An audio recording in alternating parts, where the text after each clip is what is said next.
කලේ පදාර්ථ විපර්යාස කියන පාඩමේ කොටසක් නේ. ඒතර මේකේ මම කිව්වා කලින් මුල් කොටස කරලා තියෙනවා. ඒ කරපු ටික ගිය සතියේ පාඩමට අමතරව මම අර ගෲප් එකට දාලා තියෙනවා. ඔයගොල්ලන්ට බලන්න පුළුවන් පස්සේ ඒ අපි ගිය සතියේ පටන් ගත්ත තැනට කලින් ඉඳලා ඒ දක්වා දාලා තියෙනවා. ඒ පාඩමේ මුල් ටික ඒ ටික බලපු නැති සම්බන්ධ වෙච්ච නැති අය ඉන්නවනම් පස්සේ එකක් බලන්න. හොඳයි අපි දැන් ගිය සතියේ කතා කරමින් හිටපු ටික පොඩ්ඩක් මතක් කරගමු. සටහන් පොත ගන්න, ලියන පොත ගන්න. මොකද සටහන ලියන්න තියෙනවා කියලා මම ගිය සතියේත් කිව්වා. ඒ වගේම ඔයගලන්ට අර දැන්වීමක් දාලා තිබුණා ටියුට් ලබා ගැනීම සහ මුදල් ගෙවීම සම්බන්ධව. ඒ දාලා තියෙන දින අනුව ඇවිල්ලා ටියුට් ගන්න පුළුවන්. ඒ තියෙන උපදේශ පිළිපදලා ඒ දේවල් ටික කරගන්න. ඒ වගේම ඒකේ මුදල් ගෙවන්නේ කොහොමද, ටියුට් ගන්නේ කොහොමද, කවද්ද ගන්න පුළුවන්. ඒ දේවල් ටික ඔසාකා එකේ දාලා තියෙන දැන්වීමේ තියෙනවා. ඒ වගේම තිනෙතේ අයට විශේෂයෙන් මතක් කරනවා හෙට උදේ 10 ඉඳලා හවස 5 දක්වා හෙට කියන්නේ බ්‍රහස්පතින්දානේ. බ්‍රහස්පතින්දා, සිකුරාදා, සෙනසුරාදා දවස් 3 තිනෙත කාර්යාලයට ඇවිල්ලා තිනෙතේ අයට ටියුට් ගන්න පුළුවන්. ඒගොල්ලන්ට කාර්යාලයටම මුදල් ගෙවලා ටියුට් ගන්න පුළුවන්. තිනෙතේ අයට බ්‍රහස්පතින්දා, සිකුරාදා, සෙනසුරාදා දවස්වල. ඔස්තාකායකේ අයට ඒගොල්ලන්ට දාලා තියෙන දැන්වීම විදිහට ඒ උපදේශ පිළිපදින්න ඒගොල්ලන්ට මුදල් ගෙවන්න වෙන්නේ අර බැංකු හරහා. සර් දෙනවා. ඔව්. සර් මේ බැංකුවට ගෙවලා රිසිට් එක දාන්න කියලා තිබ්බ WhatsApp නම්බර් එක සර් WhatsApp නෑනේ. WhatsApp තියෙනවා. ඕගොල්ලන්ගේ data on කරලා නැතුව ඇති ෆෝන් එකේ. ඒ නිසා තමයි පෙන්වන්නේ නැත්තේ. ඒ වෙලාවේ ඕගොල්ලන්ගේ ෆෝන් එකේ data on කරලා නැතුව ඇති. එහෙම නැත්නම් අංකේ වැරදියට ගහලා ඇති. ඒකෙන් විතරයි මේ රිසිට් එවන්න පුළුවන්. දැන් අනිත් ඒවා ඔක්කොම එවලා තියෙන්නේ ඒකෙන් තමයි. WhatsApp තියෙනවා. ඒ data වල ප්‍රශ්නයක් හෝ නැත්නම් අර අංකේ වැරදියට ගහන තමයි ගැටලුව ඇත්තේ. ටිකක් බලන්න. ඒක නම්බර එක ඉස්සෙල්ලා ගහලා අර ඔයගොල්ලන්ගේ ඕනන්ගේ contact list එකට දාන්න. දාලා සේව් කරලා ඉවර වෙලා ඊට පස්සේ ආපහු සර්ච් කරන්න.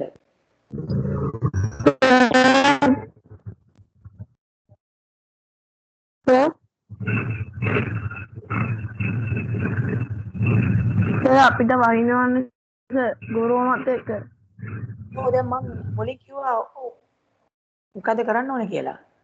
අමාරුම නම් මේ ඕක් කරන්න සම්බන්ධ වෙන්න එපා. ගොරවනවා නම් වහිනවා නම් ඒගොල්ලෝ හැමෝටම සම්පූර්ණ පාඩම කිසිම ගැටලුවක් නැතුව ඉදිරියට සම්පූර්ණ පාඩම බාධාවකින් තොරව බලන්න පුළුවන්. ඒ නිසා තදින් වහිනවා නම් ගොරවනවා නම් ඒ ගොරවද්දි මේ සම්බන්ධ වෙන්න යන්න එපා. මොකද සිග්නල් වලක් ප්‍රශ්න තියෙනවා. එතකොට ඇහෙන්නේ නැතුව යනවා. ඒ නිසා ඒ අය ඉරිදට පාඩම බලන්න සම්පූර්ණයෙන්. හොඳයි අපි ගිය සතියේ කරපු දේවල් ටික චුට්ටක් බලමු. ඒකෙදි පාඩම දැන් කියවලා බැලුවා නම් මතක් වෙන්න ඕන ගිය සතියේ මොනවද කරේ කියන එක බලමු. පොඩ්ඩක් ඉස්සෙල්ලා මතක් කරගෙන ඒකෙදි දහණය සම්බන්ධයෙන් තමයි අපි කතා කරන්න පටන් ගත්තේ. දහණය කියලා කියන එක ගැන සහ මේ දහණය වෙන්න පුළුවන් දේවල්. දාහ්‍ය ද්‍රව්‍ය කියලා අපි කිව්වා. ඒ වගේම දහණයට භාජනය නොවන ඒවා අදාහ්‍ය ද්‍රව්‍ය. දහණය කියන්නේ යම් දාහ්‍ය ද්‍රව්‍යයක් තාපයක් ආලෝකයක් පිට කරමින් ඔක්සිජන් වායුව සමග ප්‍රතික්‍රියා කිරීම විදිහට තමයි හඳුන්වන්නේ. ඒ වගේම දහනයට උදව් කරන වායුව ඔක්සිජන් වායුව ඒක දහන පෝෂකයක් විදිහට තමයි හඳුන්වන්නේ. ඕනම ද්‍රව්‍යයක් දහනය ආරම්භ වෙන උෂ්ණත්වයක් තියෙනවා. ඒ දහනය ආරම්භ වෙන උෂ්ණත්වයට කියන්නේ ඒ ද්‍රව්‍යයේ ජ්වලන උෂ්ණත්වය කියලා. ජ්වලන අංකය කියලාත් කියනවා. ජ්වලන උෂ්ණත්වය එහෙම නැත්නම් ජ්වලන අංකය. එක එක ද්‍රව්‍යවල ජ්වලන අංක වෙනස්. ජ්වලන අංකය අඩු ද්‍රව්‍ය ඉක්මනින් ගිනි ගැනීම ආරම්භ වෙනවා. දැන් ජ්වලන උෂ්ණත්වය අඩු ඒවා ඉක්මනින් දහනය ආරම්භ වෙනවා. දහනයක් සිද්ධ වෙන නම් ප්‍රධාන සාධක තුනක් ඕනේ කිව්වා. එකක් තමයි දාහේ ද්‍රව්‍යයක් තිබීම. දෙවෙනි එක තමයි දාහේ ද්‍රව්‍ය ජ්වලන උෂ්ණත්වයට පත් වෙන්න ඕන. තුන්වෙනි එක තමයි දහන පෝෂකය ලැබෙන්න ඕන. කියන්නේ ඔක්සිජන් වායුව ලැබෙන්න ඕන. ඊළඟට ගිනි ත්‍රිකෝණය කියලා එකක් ගැන කිව්වා. ගින්නක් ඇති වෙච්ච වෙලාවක ඒ ගින්න නිමණ්ඩ නම් ඒ ගින්න ඇති වෙන්න අවශ්‍ය වෙලා තියෙන සාධක ප්‍රධාන සාධක තුනේ තියෙන සම්බන්ධතාවය බිඳින්න ඕන කිව්වා. අර කලින් කියපු සාධක තුනෙන් මොනවා හරි එකක් අයින් කරන්න ඕනේ. ඒතර මේ සම්බන්ධතාවය දක්වලා අඳලා තියෙන ත්‍රිකෝණාකාර සටහන තමයි ගිනි ත්‍රිකෝණය කියලා හඳුන්වන්නේ. මේ විදිහට තමයි ගිනි ත්‍රිකෝණය කියන එක අඳින්නේ. ත්‍රිපාද තුනේ තාපය, ඔක්සිජන්, ඉන්ධන කියන ටික තමයි නිරූපණය කරන්නේ. ඊළඟට අපි කිව්වා මේ අර ගිනි නිවීමේ මූලධර්ම, ඒ කියන්නේ ගින්නක් නිමණ්ඩ නම් එක්ක දහන පෝෂකය ලැබෙන එක වළක්වන්න ඕන. නැත්නම් දාහ්‍ය ද්‍රව්‍ය ඒකේ ජ්වලන උෂ්ණත්වයට වඩා අඩු තත්ත්වයට පත් කරන්න ඕන. නැත්නම් දාහ්‍ය ද්‍රව්‍යයේ ජ්වලන උෂ්ණත්වයට පත් වීම වළක්වා ගන්න ඕන.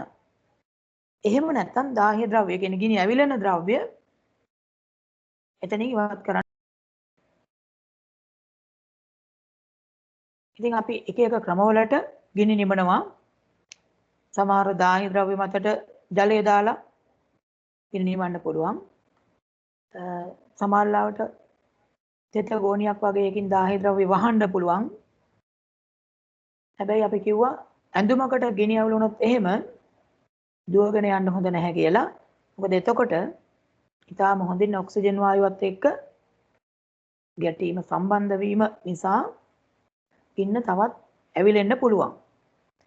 සාමාන්‍යයෙන් කරන්න ඕනේ මේ වගේ වෙලාවක බිම පෙරලීම හෝ තෙත ඝන රෙද්දකින් හෝ තෙත ගෝණියකින් ශරීරය වහන එක. විදුලි කාන්දුවකින් ඇතිවන ගිනි වලදීත් තෙල් දහණයෙන් ඇතිවන ගිනි වලදීත් ජලය ඒවා නිවන්න පාවිච්චි කරන්න හොඳ නැහැ කියලා කිව්වා. දැන් විදුලි කාන්දුවක් තියෙන තැනකදී ඒ ජලය ඔස්සේ විදුලිය කාන්දු වෙලා ගිනි ගැනීමට අමතරව විදුලි සැර වැදීමෙන් හානි වෙන්න පුළුවන්. ඒ වගේම මේ තෙල් ගින්නකදී ජලය මත තෙල් පාවෙන හින්දා තවත් පැතිරෙන්න පුළුවන් ගින්න. ඉන්ධනයක් කියන්නේ මොකද්ද කියලාත් අපි කිව්වා. දහනය කිරීමෙන් තාප ශක්තිය සහ ආලෝක ශක්තිය ලබා ගැනීමට පාවිච්චි කරන ද්‍රව්‍ය තමයි ඉන්ධන කියන්නේ. ඉතින් විවිධ ඉන්ධන අපි පාවිච්චි කරනවා. ඒවා කොටස් තුනකට බෙදන්න පුළුවන් කිව්වා. එකක් තමයි ඝන ඉන්ධන, ඒ වගේම ද්‍රව ඉන්ධන, ඒ වගේම වායු ඉන්ධන. ඒවට උදාහරණ අපි ලියලා තියෙනවා. ඊළඟට මෙන්න මේ ක්‍රියාකාරකම තමයි අන්තිමට අපි කතා කළේ. මේ දහනයක් සිද්ධ වෙනකොට පිට වෙන ඵල මොනවද කියලා හොයන ක්‍රියාකාරකම. මේකේ කරලා තියෙන්නේ අර ඉටිපන්දමක් දැල්වලා ඒකට ඉහළින් වීදුරු පුනීලයක් රඳවලා පුනීලය සම්බන්ධ කරනවා වීදුරු වලින්ම හදපු U හැඩයට තියෙන නලයකට. U නලයක් කියලා තමයි ඒකට කියන්නේ. ඒක ඇතුලේ රඳවලා තියෙනවා මේ ද්‍රව්‍ය මතක තියාගන්න ඕන නිර්ජලීය කොපර් සල්ෆේට්. ඒතර නිර්ජලීය කොපර් සල්ෆේට් පාට ගැනත් මම කිව්වා.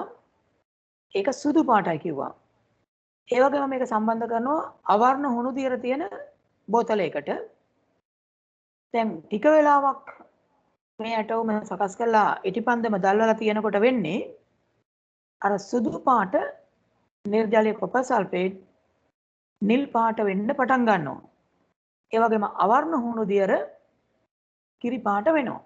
ඉතින් මේකෙදී මතකයේ තියාගන්න ඕන දේ තමයි නිර්ජලීය කොපර් සල්ෆේට්, ඒ කියන්නේ සුදු පාට නිර්ජලීය කොපර් සල්ෆේට් නිල් පාට වෙන්නේ ඒකට ජලය ලැබුණොත්.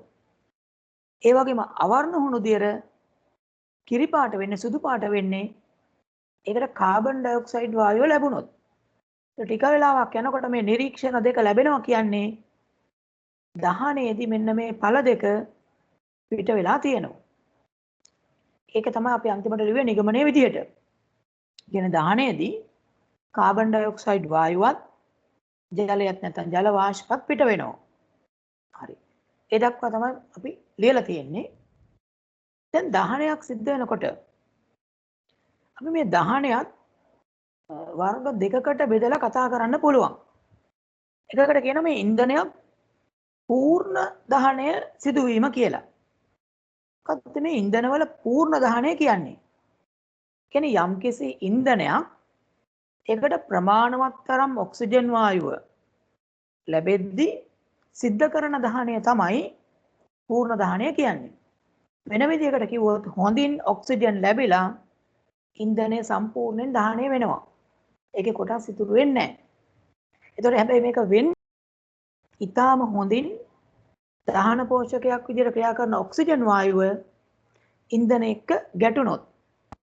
හරි. ඔතන වෙනම තරුවක් දාලා ලියමු. දහනය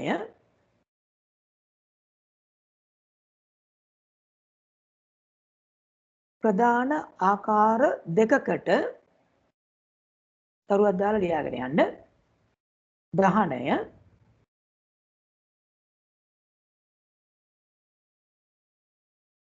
ප්‍රධාන ආකාර දෙකකට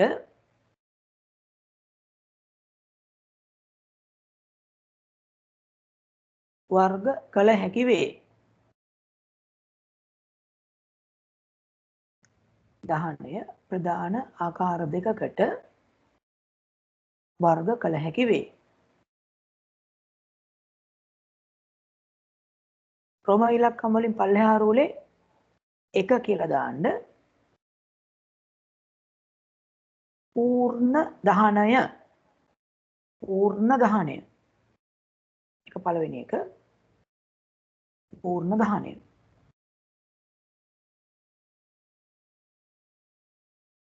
දෙවෙනි එක අපි කියනවා අර්ධ දහනය කියලා. රෝම ඉලක්කම් 2 දාලා ලියමු. අර්ධ දහනය.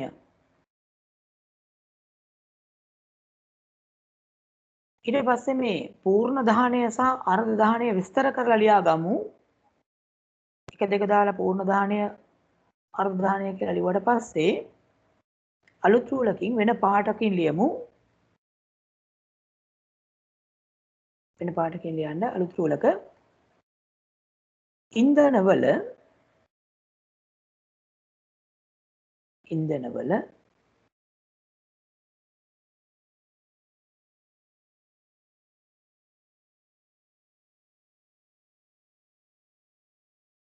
පූර්ණ දහනය. ඉන්ධනවල පූර්ණ දහනය.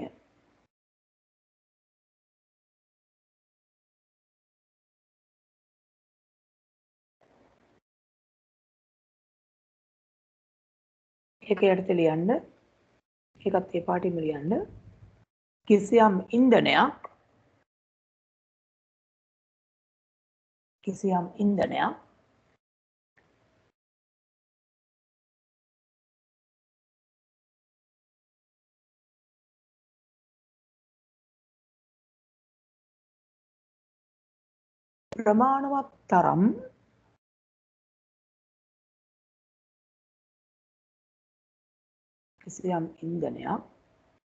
ප්‍රමාණවත් තරම් ඔක්සිජන් වායුව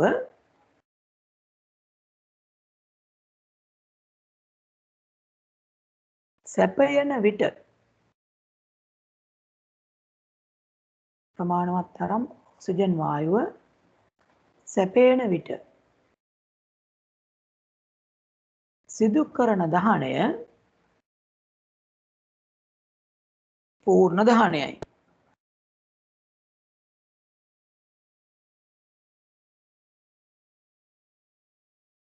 කිසියම් ඉන්ධනයක් ප්‍රමාණවත් තරම් ඔක්සිජන් වායුව සැපේන විට සිදු කරන දහනය පූර්ණ දහනයයි.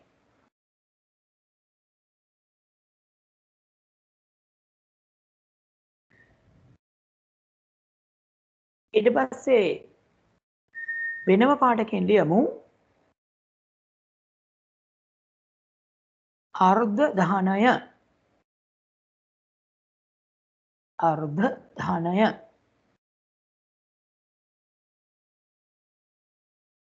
අර්ධ දහනයක් කියන්නේ මොකද්ද? අර්ධ දහනයක් කියලා කියන්නේ යම්කිසි ඉන්ධනයකට අවශ්‍ය තරමට ඔක්සිජන් නොලැබෙනකොට සිද්ධ වෙන දහනය. ඒක අපි කියන්නේ අර්ධ දහනය කියලා. අර්ධ දහනය කියන එක යටතේ ලියමු යම් ඉන්ධනයකට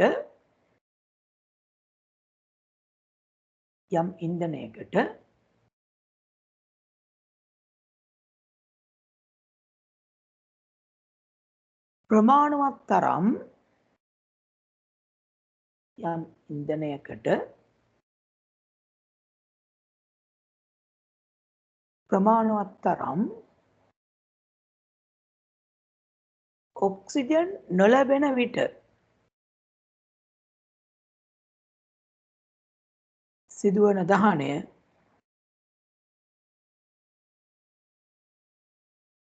අර්ධ දහනය නම් වේ. අර්ධ දහනය නම් වේ.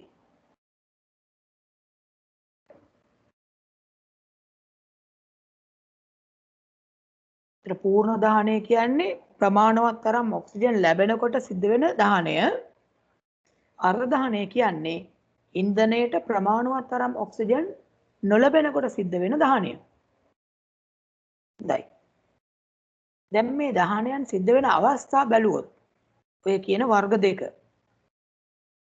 අපි විවිධ දහනයන් සිද්ධ වෙන තැන් බැලුවොත් මේ දෙකේ වෙනස්කම් අඳුර ගන්න පුළුවන්. මේ දෙකේ තියෙන ප්‍රධාන වෙනස්කම් දැන් පූර්ණ දහනයක් කියන එකේදී සම්පූර්ණයෙන් අර ඔක්සිජන් එක්ක ඉන්ධනය සම්බන්ධ වෙන නිසා වැඩි තාපයක් උපදිනවා පූර්ණ දහනයේදී. අර්ධ දහනයේදී පූර්ණ දහනයට සාපේක්ෂව ලැබෙන තාපය අඩුයි. තාපය ලැබෙනවා. නමුත් පූර්ණ දහනයක් වුණොත් ඒ ඉන්ධනය ඊට වඩා තාපයක් ගන්න පුළුවන්. ඊළඟට පූර්ණ දහනයේදී හැබැයි දීප්තිය අඩුයි. එළිය අඩුයි.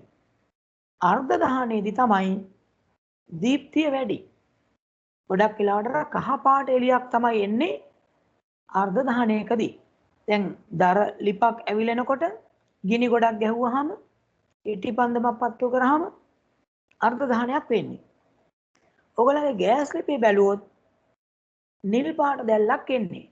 එළිය අඩුයි.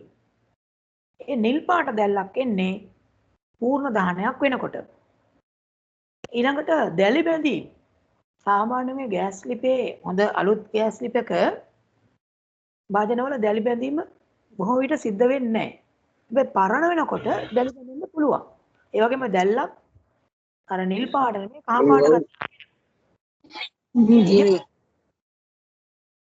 අර්ධ දහනයක් සිද්ධ වෙන නිසා.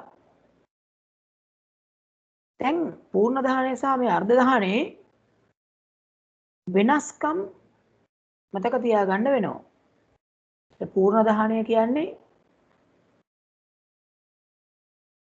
තාපය වැඩි ඒ වගේම එළිය අඩු ඉන්ධන සම්පූර්ණයෙන් දහනය වෙලා සිදුවන ක්‍රියාවලියක්. ඒතර අර්ධ දහනයකදී එළිය වැඩි හැබැයි තාපය අඩුයි. දැන් මේ වෙනස්කම් ටික අපිට මේ විදිහට වගුවකට ගන්න පුළුවන්. එතන ලියමු පූර්ණ දහනය හා අර්ධ දහනයේ වෙනස්කම්. පූර්ණ දහනය හා අර්ධ දහනයේ වෙනස්කම්.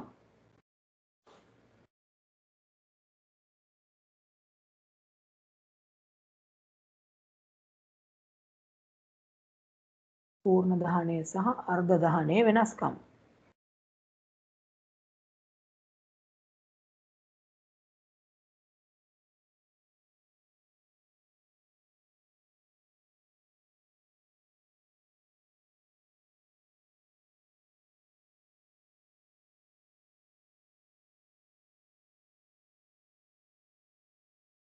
හරි දැන් ඔතන මේ විදිහට වගුවක් දෙකට බෙදලා හදාගමු.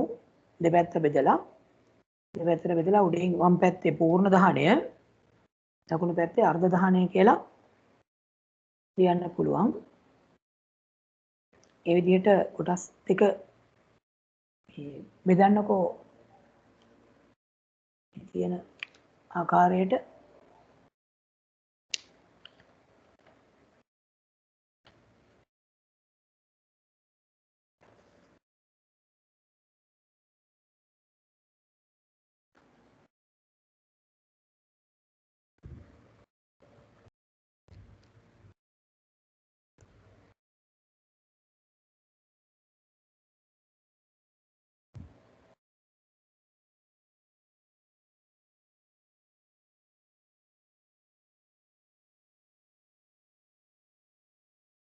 මේ වෙනස්කම් මතක තියාගන්න වෙනවා. මේ විභාගෙදී ප්‍රශ්නවලදී අහන්න පුළුවන් පූර්ණ දහනය සහ අර්ධ දහනයේ වෙනස්කම් මොනවද කියලා.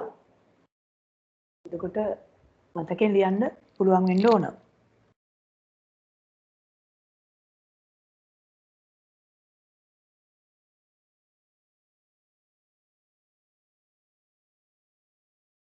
බලන්න මේකේ වෙනස්කම් ටික එතකොට දෙපැත්තේ අපිට ලියන්න පුළුවන්. පූර්ණ දහනයේදී දීප්තිය අඩුයි, අර්ධ දහනයේදී දීප්තිය වැඩි. දැන් මෙන්න මේක ගොඩක් විට වර්ධින්න පුළුවන් එකක්. ඒ කියන්නේ ඔය හරි වැරදි දාන ප්‍රශ්නවලදී එහෙම දෙන්න පුළුවන්. පූර්ණ දහනයේදී ඇතිවන දීප්තිය අර්ධ දහනයට වඩා වැඩිය කියලා. ගොඩක් වෙලාවට අර පූර්ණ දහනය නිසා ගොඩක් අයට ඒ වෙලාවේදී ඒ පූර්ණ දහනයේදී දීප්තිය වැඩි කියලා හිතෙන්න පුළුවන්. ඒක විශේෂයෙන් මතක තියාගන්න. පූර්ණ දහනයේදී දීප්තිය අර්ධ දහනයට වඩා අඩුයි. හැබැයි පූර්ණ දහනයේදී තාපය වැඩියෙන් පිට වෙනවා. ප්‍රශ්නේ වැඩි. වෙනස්කම් ටික ලියමු බලන්න වගුවේ.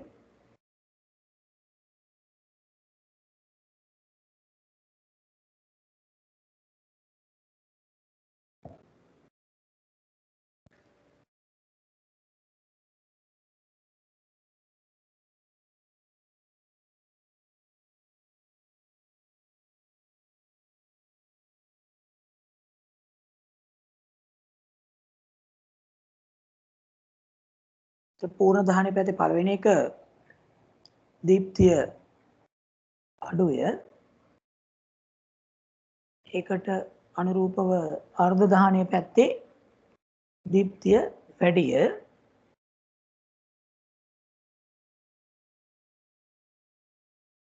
ඒ වගේම පූර්ණ දහනය පැත්තේ පිටවන තාපය වැඩිය.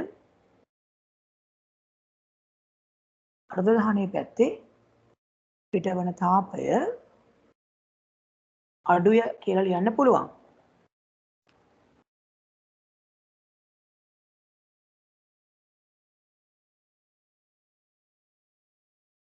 තුන්වෙනි එක විදිහට ගන්න පුළුවන් පූර්ණ දහනයේදී දැලි බැඳීම සිදු නොවේ.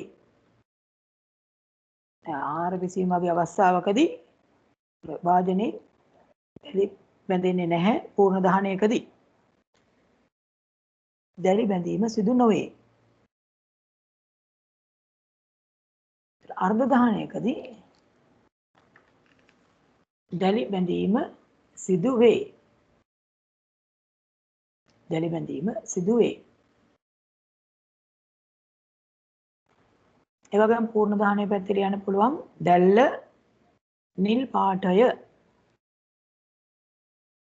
පූර්ණ දහණයේදී දැල්ල ඔය ගෑස් ලිපේ බැලුවොත් නිල් පාට වගේ දැල්ලක් තමයි තියෙන්නේ. අර්ධ දහණයේදී දැල්ල කහ පාටය. අර්ධ දහණයේදී දැල්ල කහ පාටය.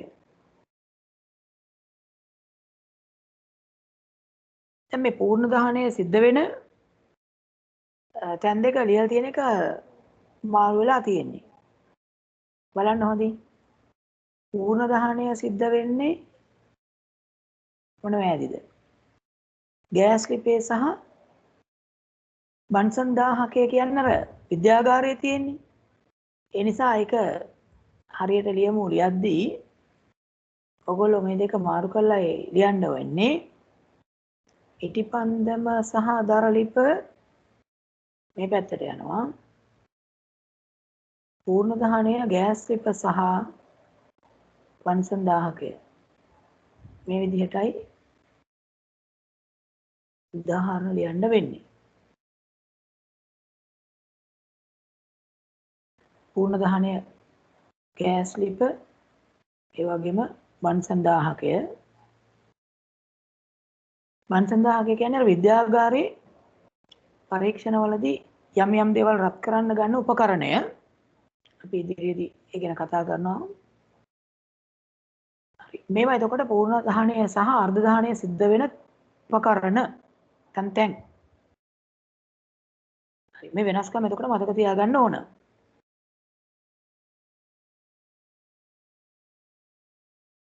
ඊට පස්සේ අපි බලමු දැන් ඔය පූර්ණ දහණය අර්ධ දහණය සිද්ධ වෙන තැන් කීපයක් අපි කිව්වනේ. වෙනම ලියමු ඉටිපන්දම් දැල්ලක කලාප. ඉටිපන්දම් දැල්ලක කලාප. ඉටිපන්දම් දැල්ලක කලාප කියලා අනුමාත්‍රකාවක් වගේ ලියන්න. ඉටිපන්දම් දැල්ලක කලාප. මේ ඉටිපන්දමක් පත්තු කරලා අපි හොඳින් ඉටිපන්දමේ දැල්ල දිහා බැලුවොත් අපිට නිකන් එකපාරට නිකන් බලුවාම කහ පාට දැල්ලක් පේන්නේ. හොඳට නිරීක්ෂණය කරොත් අපිට මේ දැල්ලේ එකිනෙකට වෙනස් වර්ණ වෙනස් කලාප කීපයක් හඳුනා ගන්න පුළුවන්. දැන් මෙච්චර දවස් බැලුවේ නැත්තම් මේ පාඩමෙන් පස්සේ හරි ඔයගලන්ට පුළුවන් කාමරයක ඉටිපන්දමක් දැල්වලා කාමරේ ලයිට් එක නිමලා හොඳට පොඩ්ඩක් බලන්න ඉටිපන්දම් දැල්ලේ යම් යම් වෙනස්කම් සහිත වර්ණ වෙනස්කම් සහිත ප්‍රදේශ අඳුර ගන්න පුළුවන්ද කියලා. අපි බලමු මොනවද තියෙන කලාප කියලා. ඉටිපන්දම් දැල්ලක කලාප කියලා ලියුවානේ. හරි. ඒකට චුට්ටක් මේ ටිකත් ලියන්න ඡේදයක් වගේ. ඉටිපන්දමක් තල්වා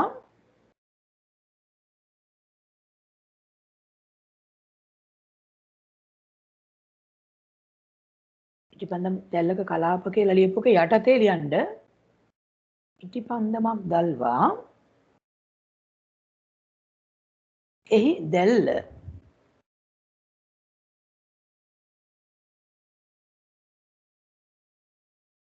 හොඳින් නිරීක්ෂණය කළ විට එහි දැල්ල හොඳින් නිරීක්ෂණය කළ විට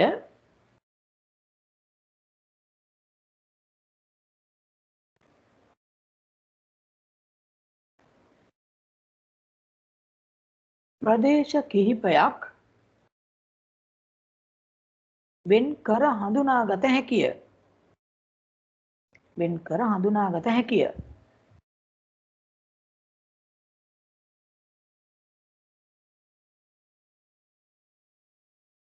වෙන් කර හඳුනාගත හැකිය.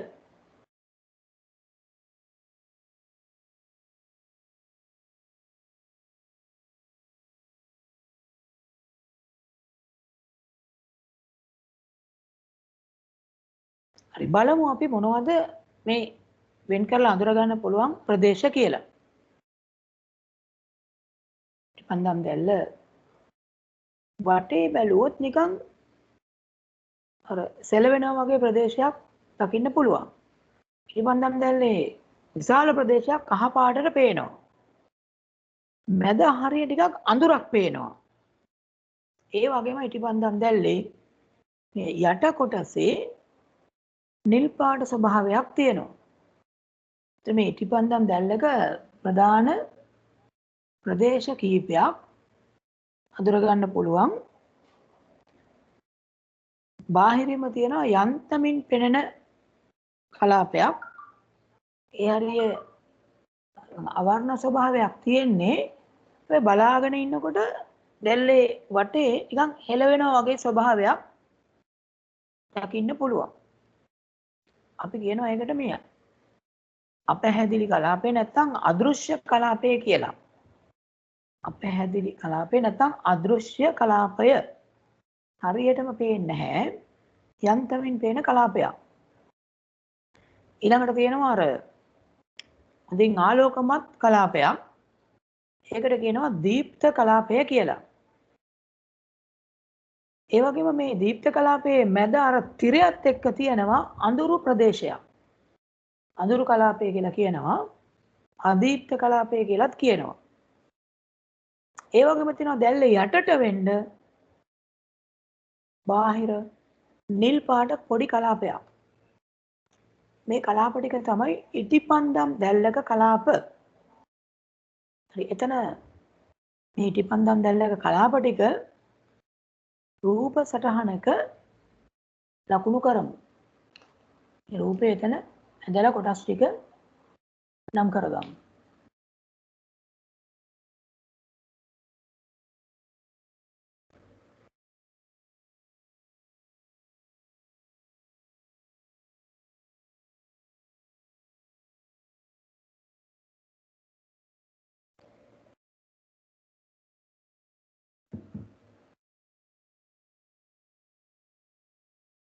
පැන්සලෙන් දැනට අඳින්න පස්සේ ඔයගොල්ලන්ට පාට කරගන්නත් පුළුවන්. දැන් පාට කරගන්න යන්න ඕනේ නැහැ.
ප්‍රධාන කලාප එතකොට 4ක් විතර මේකේ වෙන් කරගන්න පුළුවන්.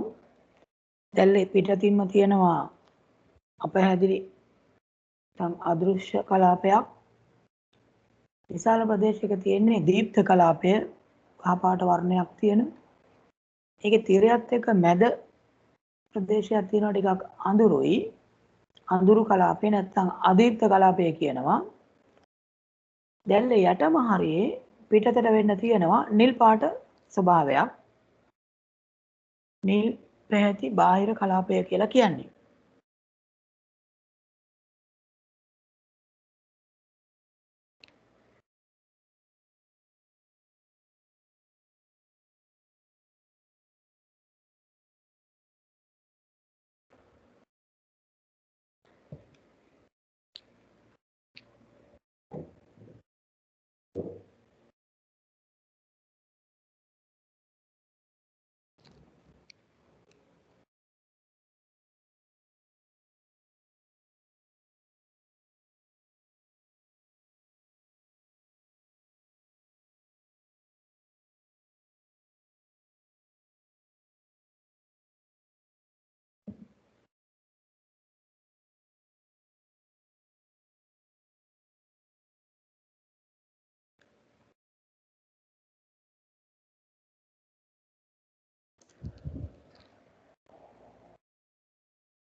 දැන් ඇඳලා ඉවර වෙන්න ඕන.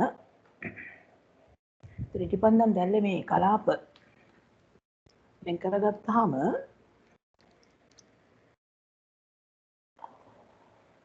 ඔය අදීප්ත කලාපය කියන්නේ නැත්නම් අඳුරු කලාපය කියන්නේ ඉටි වාෂ්ප පවතින ප්‍රදේශය. ඒ ටික ගිනි ගත්තාම තමයි අර දීප්තියක් එන්නේ. හැබැයි එතන අර අර්ධ දහනයක් සිද්ධ වෙන නිසා ඒ දහනයේදී ඉතුරු වෙනවා මේ කාබන් අංශු. ඒවම තමයි පස්සේ අර දැලි විදියට එළියට එන්නේ.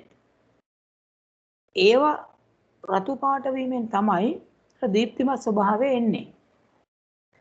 හොඳින් ඔක්සිජන් ලැබෙන ඉටි වාෂ්ප ටික තමයි අර පූර්ණ දහනය සිද්ධ වෙන්නේ යට කොටසේ නිල් පාට වෙන්නේ. ඊට අමතරව අර අදෘශ්‍ය කලාපයක් තියෙනවා. ඒකේ තාපය පවතිනවා. දැල්ල වටේ නිකන් සෙලවෙන ගතියක් වගේ පේනවා.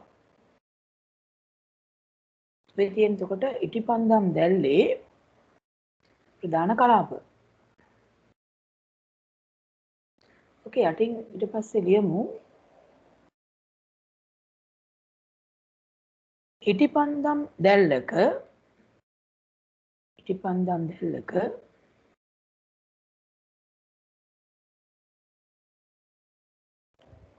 දැල්ල මැද කොටසේ ඉටිපන්දම් දැල්ලක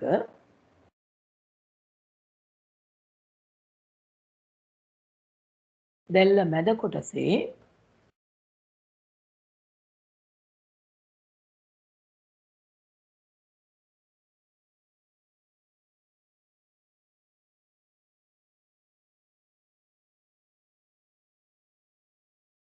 අඳුරු කලාපය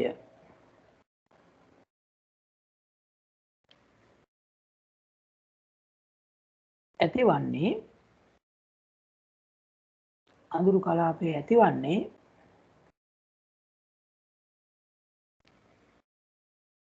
දහනය නොවූ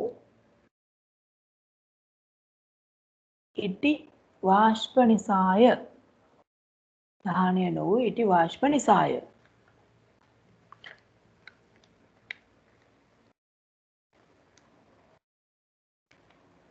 දහනය නොවූ ඉටි වාෂ්ප නිසාය.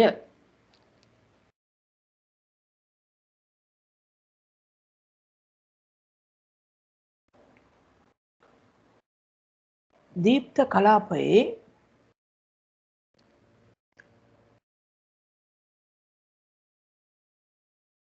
අර්ධ දහනයක්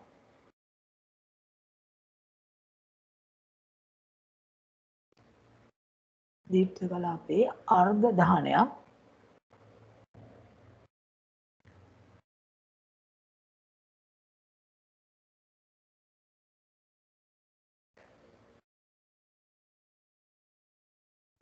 සිදුවන නිසා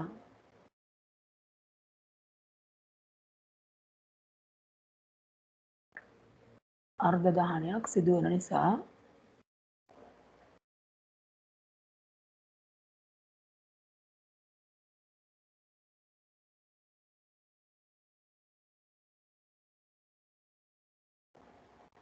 ආලෝකමත් ස්වභාවයක් පෙන්වයි.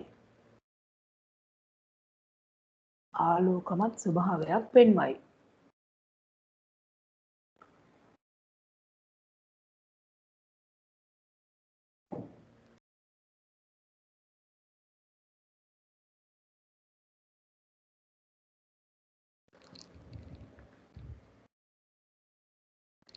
දැල්ලේ පහළ කොටසේ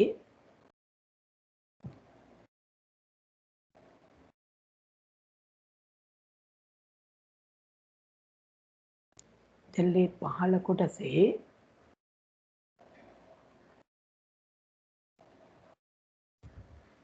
පූර්ණ දහනයක්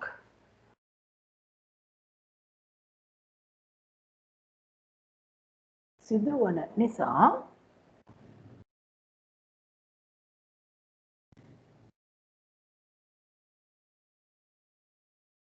පූර්ණ දහනයක් සිදුවන නිසා නිල් පැහැයක් දක්නට ලැබේ.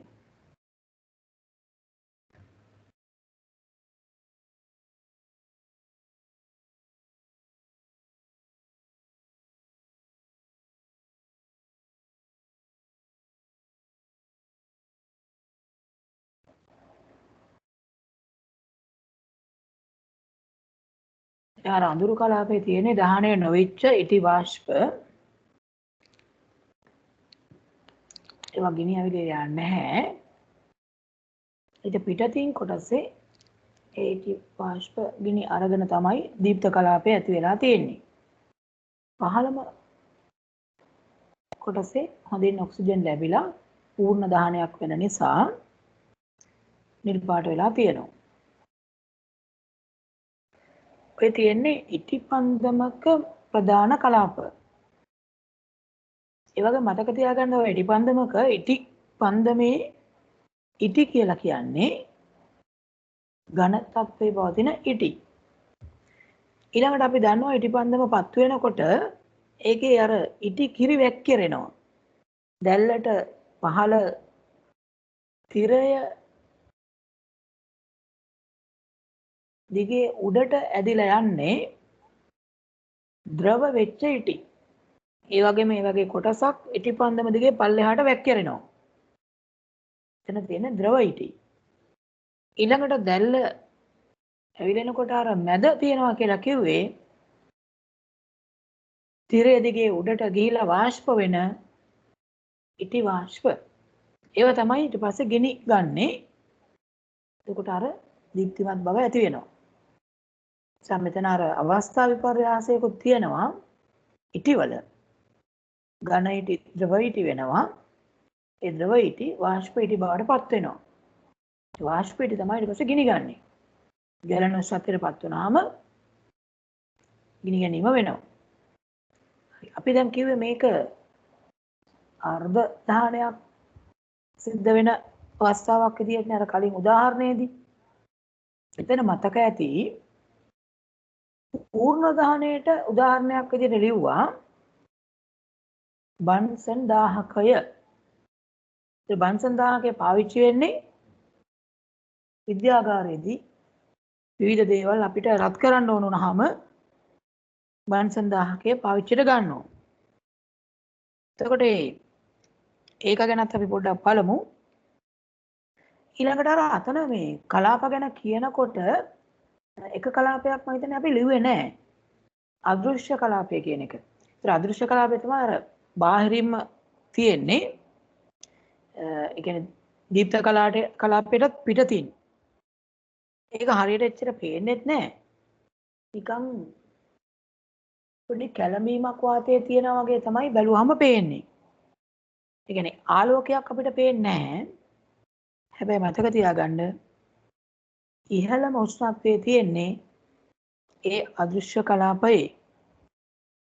එතන අපි වාක්‍යයක් විදිහට ලියමු. ඉටිපන්දම් දැල්ලේ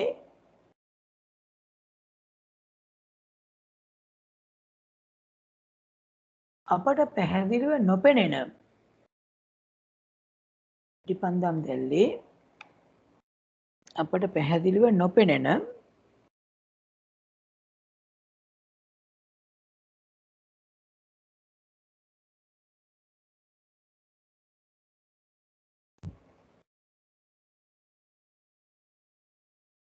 බාහිරින්ම පිහිටි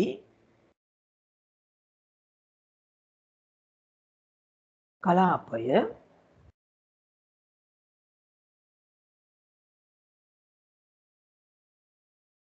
අදෘශ්‍ය කලාපයයි. අදෘශ්‍ය කලාපයයි.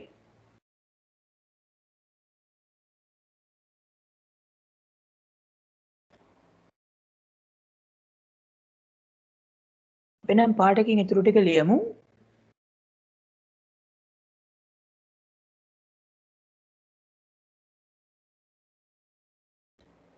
බාහිර කලාපය ලෙසද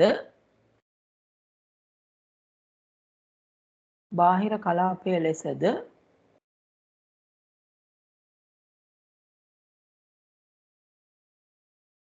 හඳුන්වන බාහිර කලාපය ලෙසද හඳුන්වන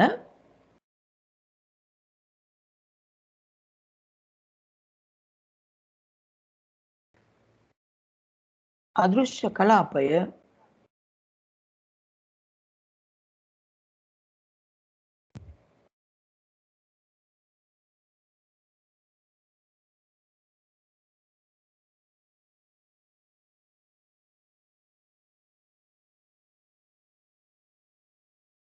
ඉහළම උෂ්ණත්වයක් පවතින කලාපය වේ.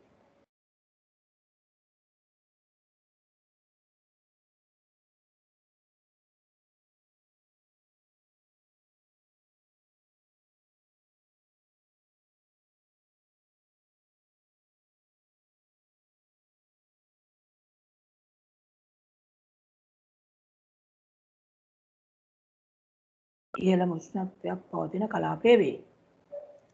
දැන් මේ ඉටිපන්දම් දැල්ලේ කලාප ගත්තාම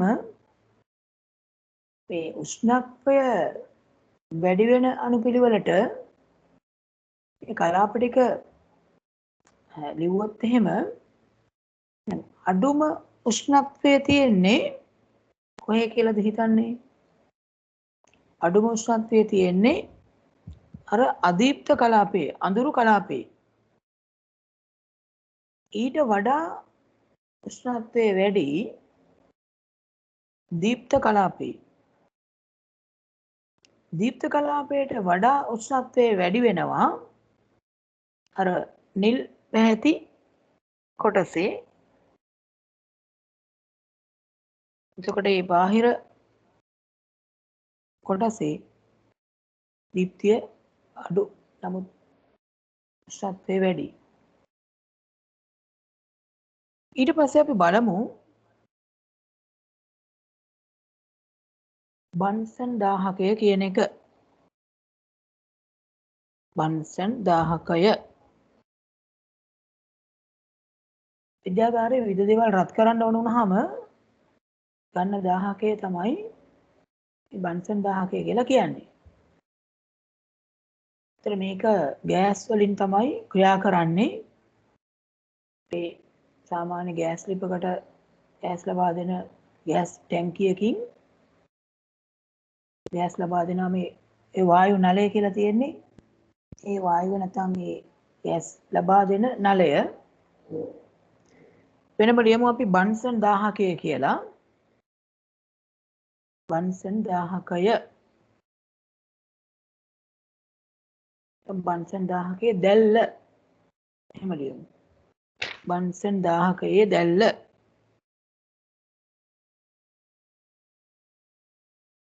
බන්සන් දැල්ල කියලා කියන්න පුළුවන්.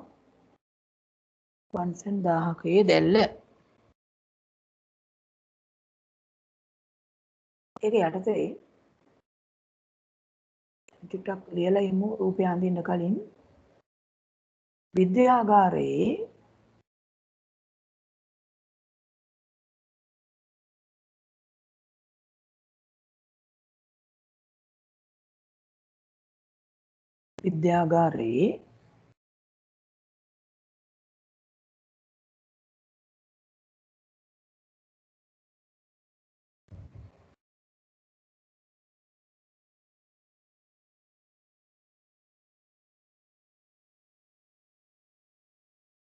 විවිධ දේවල්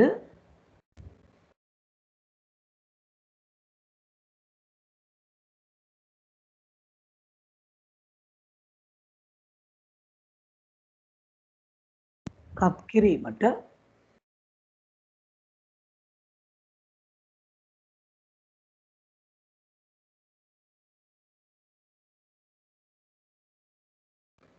යොදා ගන්නා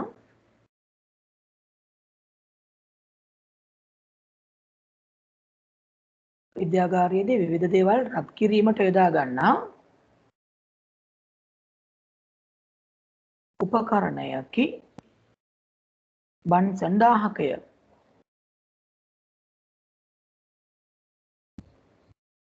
රත් කිරීමට යොදා ගන්නා උපකරණයකි බන්සන් දාහකය.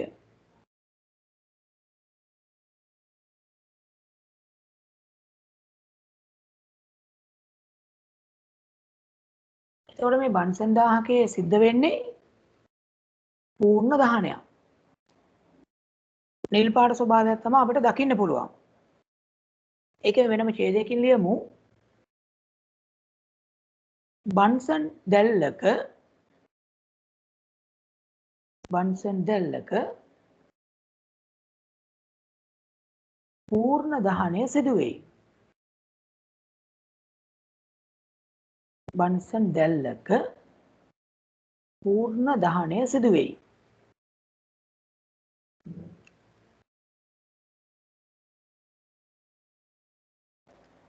බලන්න මේකෙත් තියෙනවා කලාප කීපයක්. ඒකේ හැබැයි මුළු ප්‍රදේශයේ ගොඩක්ම තියෙන නිල් පාටක්. ඒ නිල් පාටෙත් කලාප දෙකක් තියෙනවා. තද නිල් කලාපය සහ ලා නිල් කලාපය කියලා. ඒකේ මැදම කොටස අදීප්ත කලාපයක් තියෙනවා. පිටත අදෘශ්‍ය කලාපයක් තියෙනවා. ඇත්තට මේ අදෘශ්‍ය කලාපය කියන්නේ මෙතනත් අර ඉස්සෙල්ලා එකෙත් ඔය නිල් පාටට පේන දැල්ලෙම කොටසක් තමයි. දැන් ඉටිපන්දම් දැල්ලක යට කොටස නිල් පාට පේනවා. ඒ දැල්ලේ ඉතුරු ටික තමයි අර අදෘශ්‍ය කලාපයේ විදියට අපහැදිලිව තියෙන්නේ. බන්සන් 1000ක එකත් බාහිරම කොටසේ ඒ ලා නිල් පාට කොටසට පිටතින් අදෘශ්‍ය කලාපයක් තියෙනවා. ඔතන රූපය අඳිනකෝ මේ බන්සන් දැල්ලකත් නැත්නම් බන්සන් 1000කේ දැල්ල පාට කරන එක පස්සේ කරන්න පැන්සලෙන් කලාප ටික වෙන් කරලා ඇඳලා රූපේ නම් කරන්න. ඊට පස්සේ පාට කරන එක කරන්න. දැන් පාට කරන්න යන්න එපා. පැන්සලෙන් හැබැයි අර කලාප ටික වෙන් කරලා ඇඳගන්න.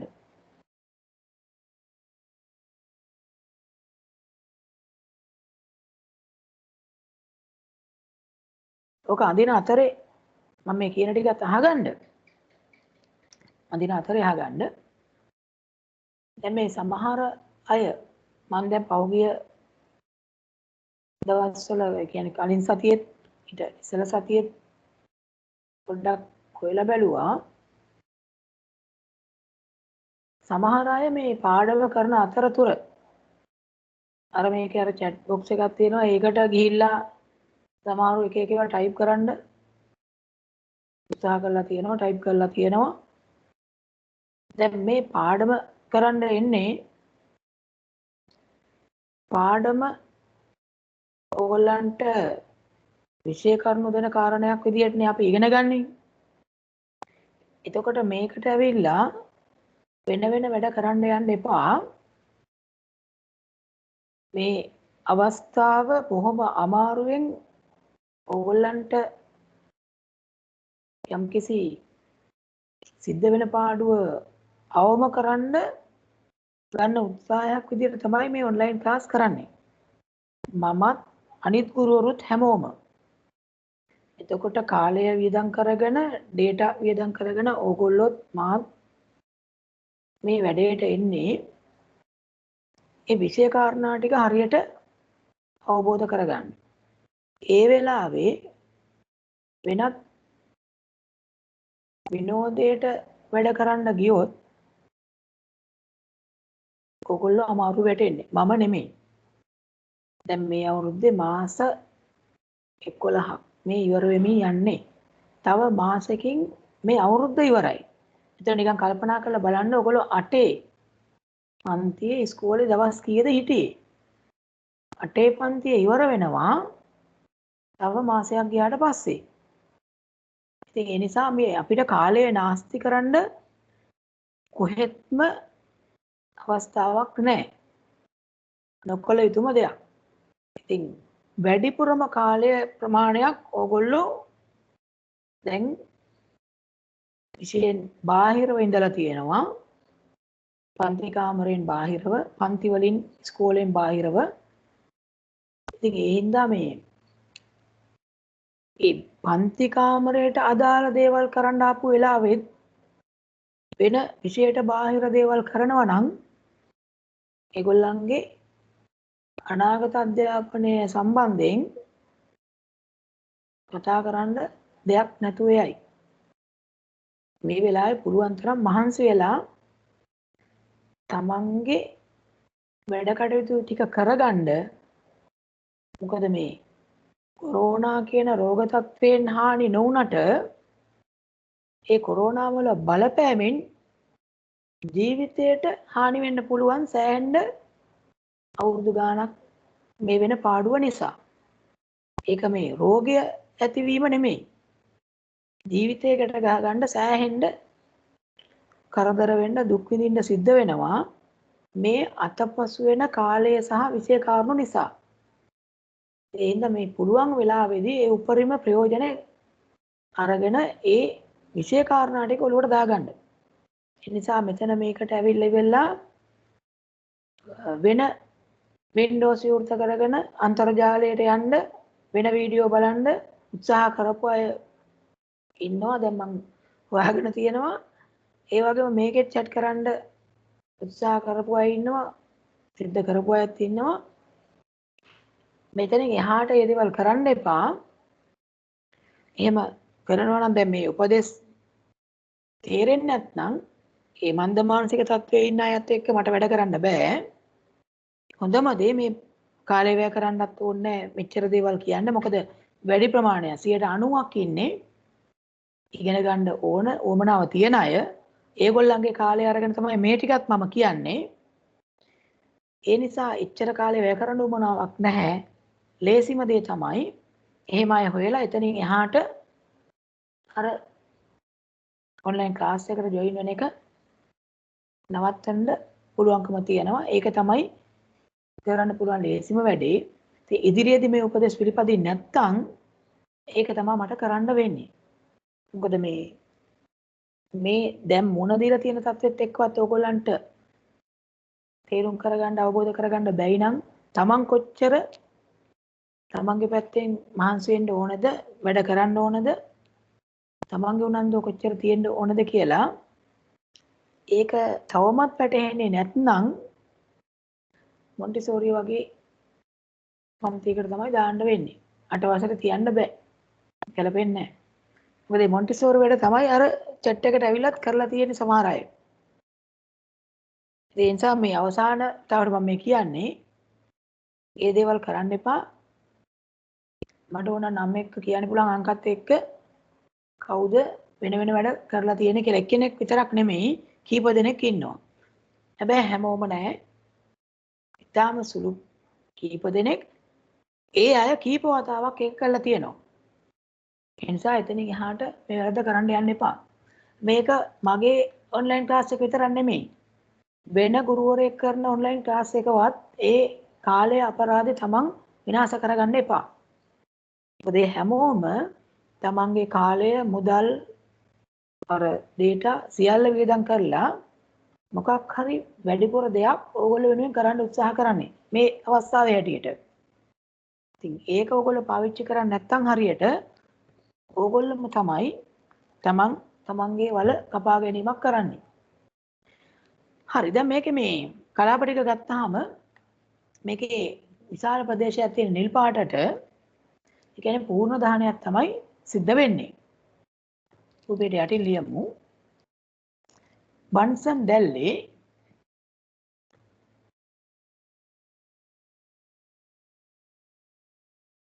මැද කොටස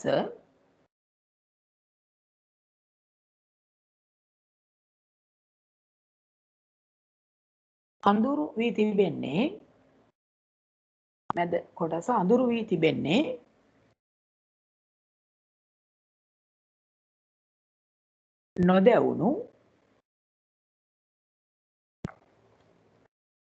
නොදැවුණු ඒ කියන්නේ දහණය නොවිච්ච කියන එක නොදැවුණු වායුව පැවතීම නිසාය. නොදැවුණු වායුව පැවතීම නිසාය.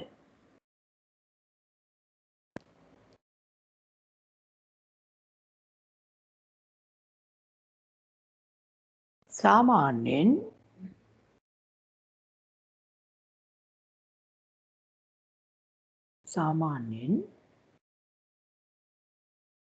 බන්සන් 1000ක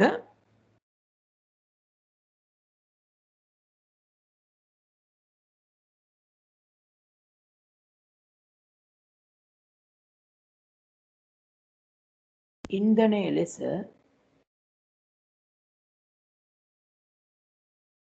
භාවිතා වන්නේ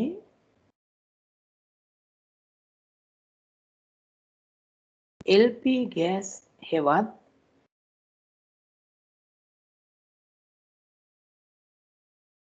LP ගෑස් හෙවත්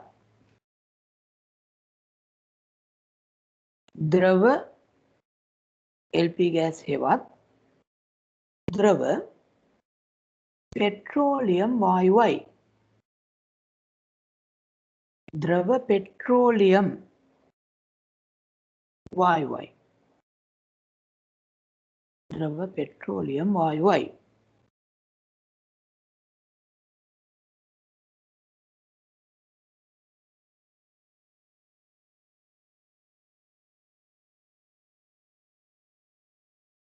වෙන වාක්‍යයක් විදිහට ලියමු. අඳුරු කලාපයට පිටතින් අඳුරු කලාපය කියන්නේ අදීප්ත කලාපය. ඔන්න වරාගත ලියන්න පුළුවන්. අදීප්ත කලාපයට නැත්නම් අඳුරු කලාපයට පිටතින්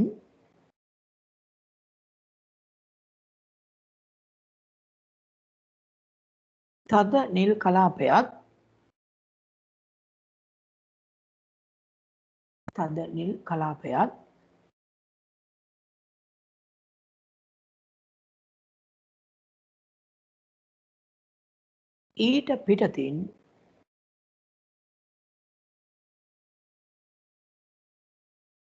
ඊට පිටතින් ලා නිල් කලාපයත්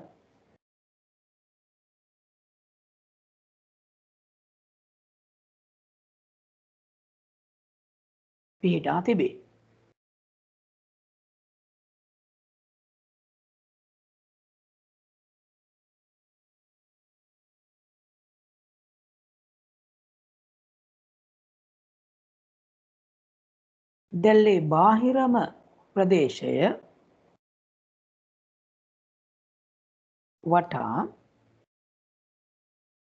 දැල්ලේ බාහිරම ප්‍රදේශය වටා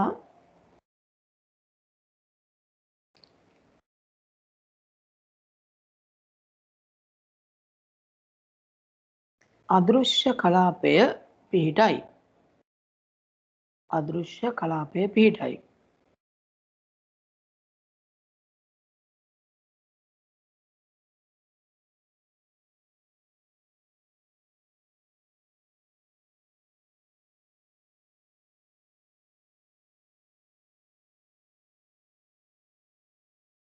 මෙහි පූර්ණ දහනය සිදුවේ.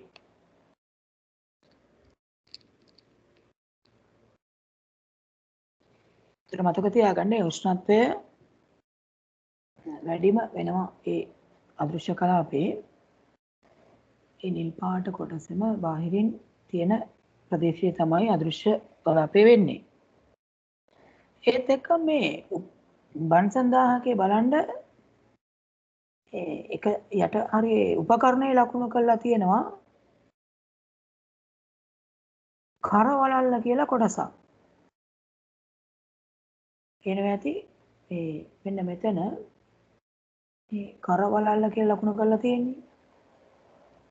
ඔක කැරකෙව්වහම මෙන්න මේ වාසිදුරු කියලා තියෙන ඒවා ටික ටික වැහෙන්න ගන්නවා. සිදුරු වැහිලා යනවා.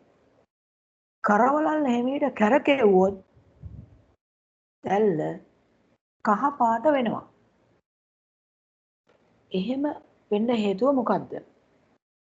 මේ වාසිදුරු වලින් තමයි අර ඉන්ධනය නැත්නම් LP ගෑස් දහනයට උමනා කරන සාමාන්‍ය වාතය ලැබීම සිද්ධ වෙන්නේ.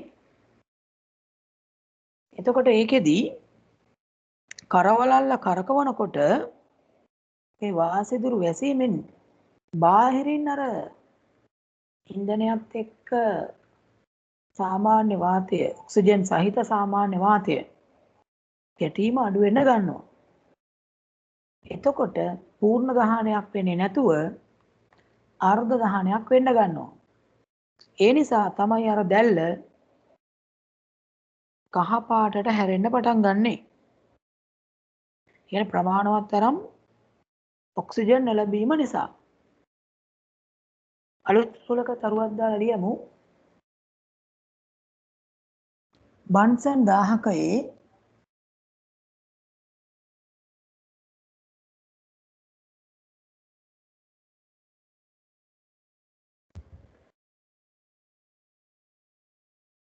කර වලල්ල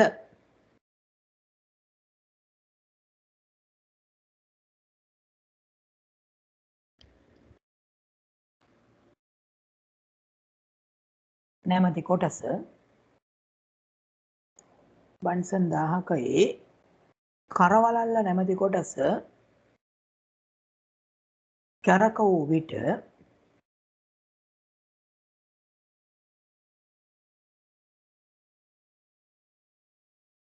කැරක වූ විට මෙහි වාසිදුරු වැසී යයි.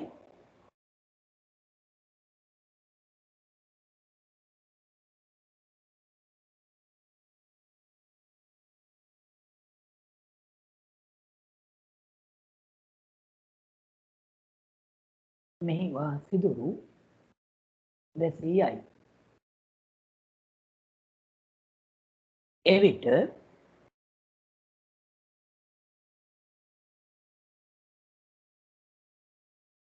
ඉන්ධනය සමග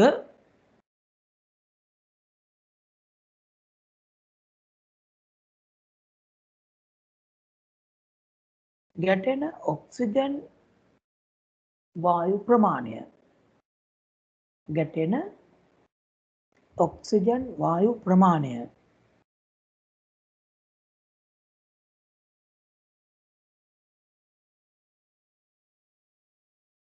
අඩු වීම නිසා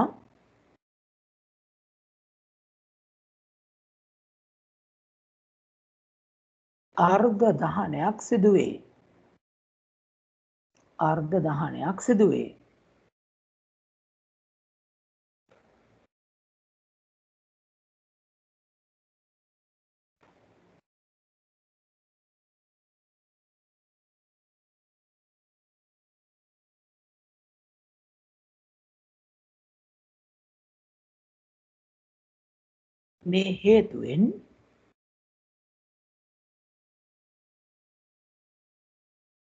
මේ හේතුවෙන්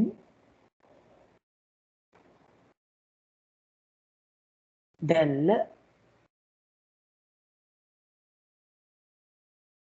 කහ පාට වීම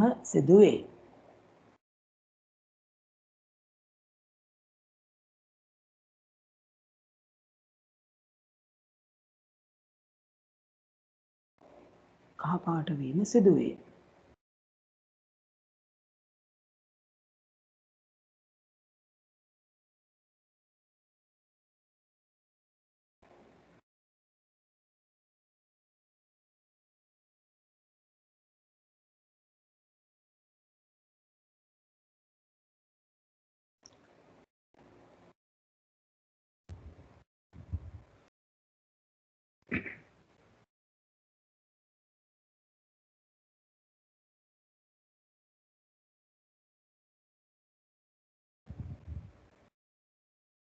හරි. දැන් එතකොට මේ ටික පැහැදිලි ඇති. පූර්ණ දහනය කියන්නේ මොකක්ද? අර්ධ දහනය කියන්නේ මොකක්ද? ඒ වගේම මේ දහනය පූර්ණ දහනය සහ අර්ධ දහනය සිද්ධ වෙන ස්ථාන මොනවද? ඊළඟට ඉටිපන්දම් දැල්ලක සහ බන්සන් 1000කයක දැල්ලේ ස්වභාවයන් මොනවද? දැන් මේ පොඩ්ඩක් අපි ඇත්ත දැල්ලක් බැලුවොත්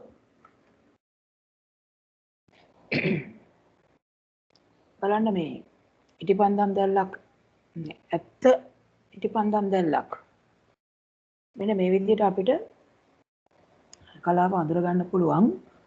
පොළ මතක් කරොත් සාමාන්‍ය ඉටිපන්දමක් ඇවිලෙනකොට මේ විදිහට මේ යන්ත්‍රයෙන් පේන බාහිර කලාපය, දීප්ත කලාපය, ඊළඟට අර ටිකක් අඳුරු ඇතුලේ තියෙන කලාපයක්, යට කොටසේ නිල් පාට කලාපයක් දකින්න පුළුවන්. මේ ක්‍රමයට අපිට පුළුවන් වෙන් කරලා අඳුර ගන්න. ඒ වගේම දැන් බන්සන් 1000කය ගැනත් අපි කිව්වා.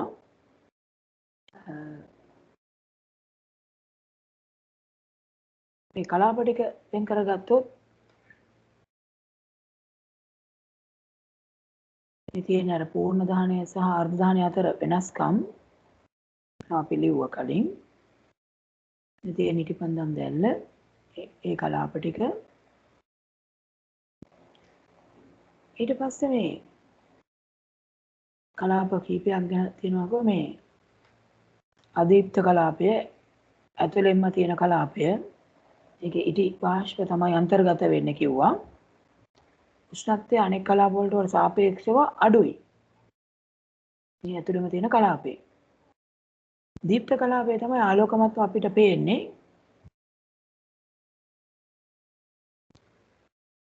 ඒකේ මේ දීප්තිය වැඩි.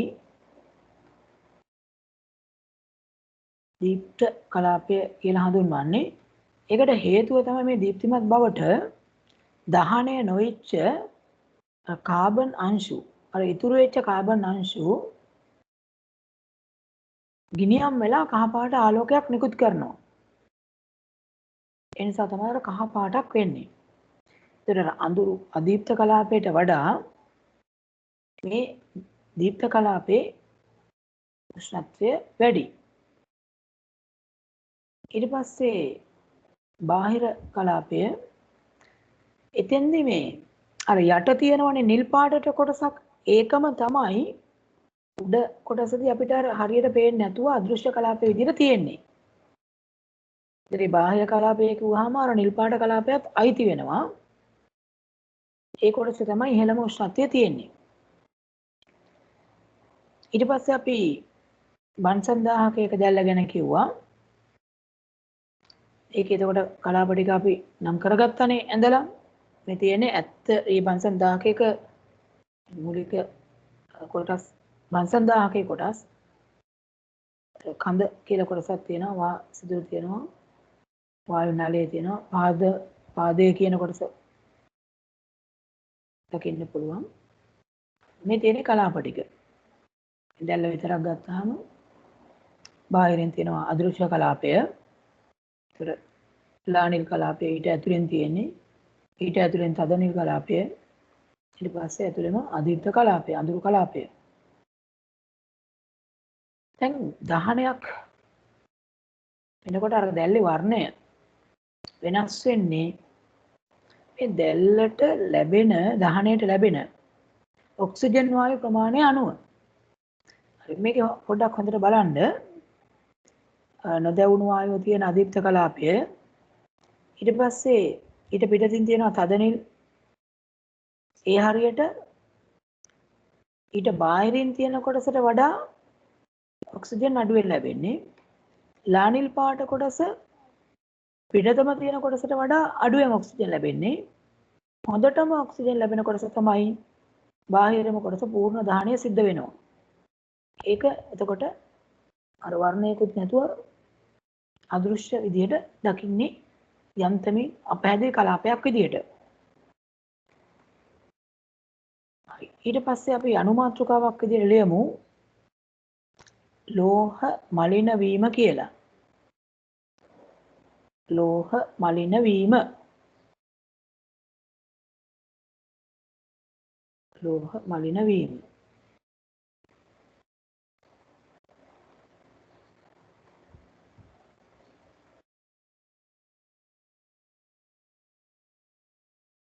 මොකක්ද එතකොට මේ ලෝහ මලින වීම කියලා අදහස් කරන්නේ?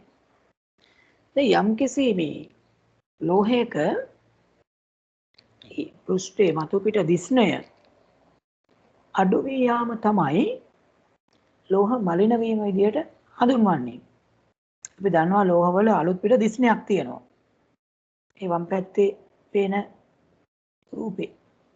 මෙතන ඉතල පේනවා ඇති ඒකේ දිස්නයක් තියෙනවා මේ ලෝහ කම්බිවල. ඒ වගේ තියෙන දිස්නය නැති වී යාම තමයි ලෝහයක් මලින වීම කියලා අදහස් කරන්නේ.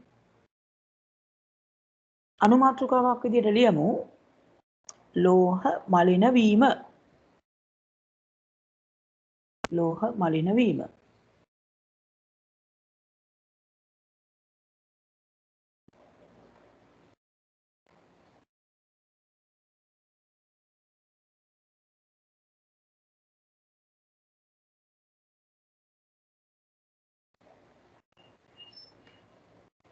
හරි. ඒ යටතේ ලියමු වෙන පාටකින්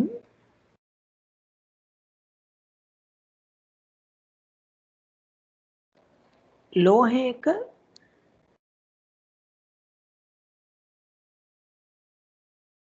මතු පිට පවතින දිස්නය ලෝහයක මතු පිට පවතින දිස්නය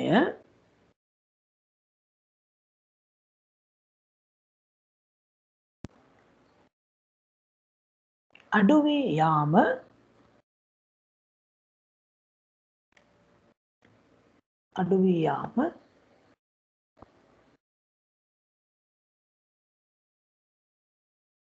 ලෝහ මලින වීම ලෙස හඳුන්වයි.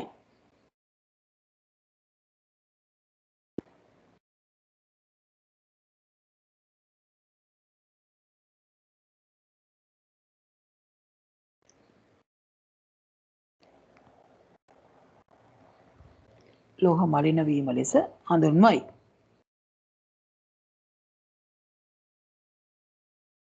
දැන් ඔය යකඩවල මලින වීම සිද්ධ වෙලා දිගටම ඒ විදිහට බාහිරට නිරාවරණය වෙලා තිබුණොත් යකඩයේ මතු පිට දැන් රතු දුඹුරු පාටක් වගේ ඇති වෙනවා. දුඹුරු පාට හෝ රතු පාටක් වගේ ඇති වෙනවා. මේකට හේතුව යම්කිසි රසායනික සංයෝගයක් සෑදීම.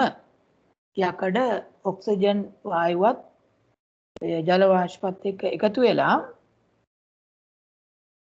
රසායනික සංයෝගයක් හදනවා. ඒ හදන රසායනික සංයෝගය නිසා තමයි යකඩ දුඹුරු පාට නැත්නම් රතු දුඹුරු පාටක් ඇති වෙන්නේ.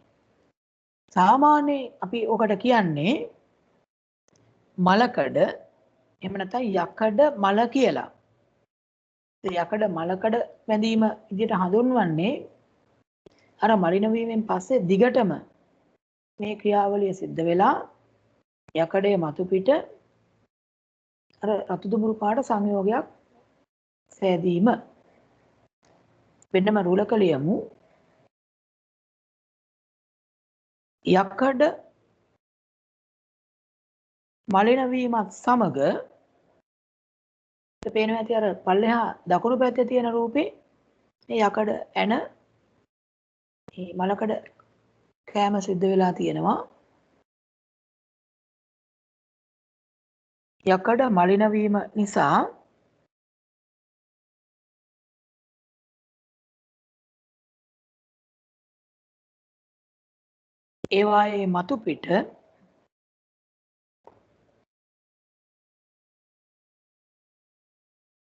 ඒවායේ මතු පිට රතු දුඹුරු පාට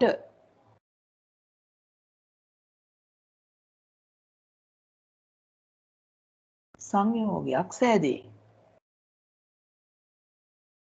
ඒවායේ මතු පිට රතු දුඹුරු පාට සංයෝගයක් සෑදේ.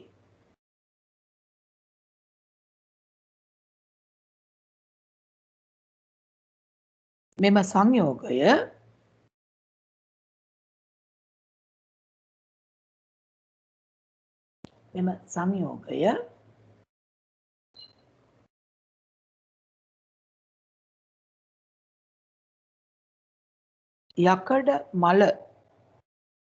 යකඩ මල හෙවත් යකඩ මල හෙවත් මලකඩ ලෙස හඳුන්වයි.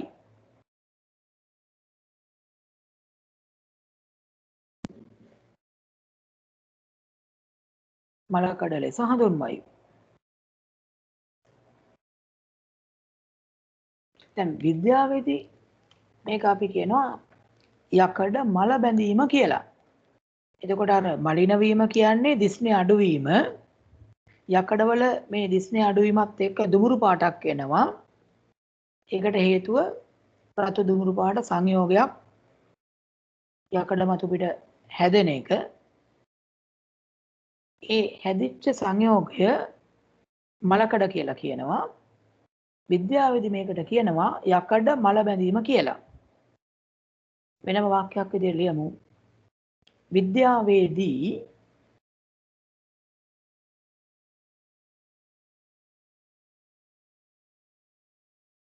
මෙම තත්වය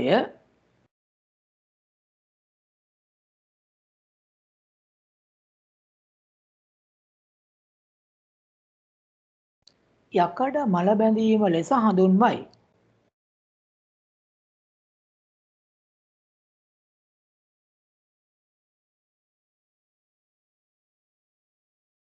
යකඩ මල බැඳීම ලෙස හඳුන්වයි.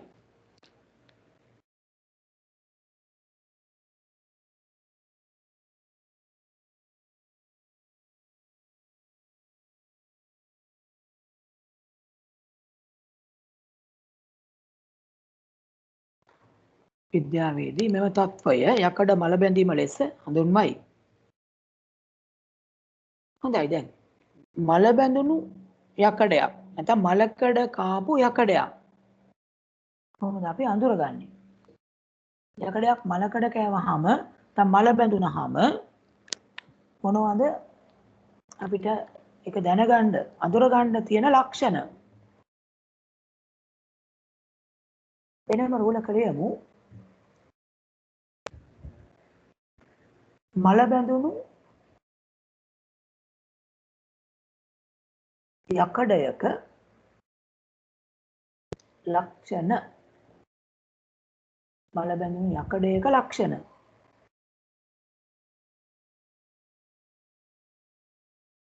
මල බැඳුණු යකඩයක ලක්ෂණ.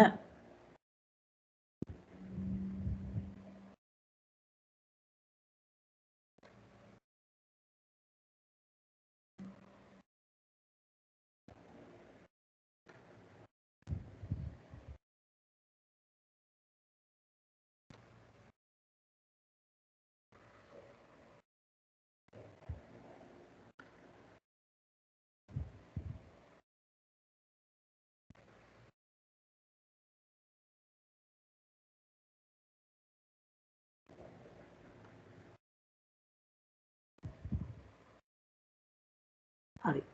මල බැඳිච්ච යකඩ ඕන්තරම් ඔයගොල්ලෝ දැකලා තියෙනවා. ඒ නිසා මල බැඳුණු යකඩයක මොනවද කියලා ලක්ෂණ කියන එක අඳුර ගන්න පුළුවන්. මොනවද මල බැඳුණු යකඩයක තියෙන ලක්ෂණ? එකක් තමයි දිස්නේ අඩු වෙලා තියෙනවා. ඒ වගේම දුමුරු පාට වෙලා තියෙනවා. අතින් ඇල්ලුවොත් අතේ දුමුරු පාට ගෑවෙනවා. ඒ වගේම සමහර විට පොතු ගැලවෙන්න පටන් ගන්නවා ටිකක් කල් යනකොට. හරි. මල බැඳුණු යකඩයක ලක්ෂණ එක දෙක දාලා ලියමු. පළවෙනි එක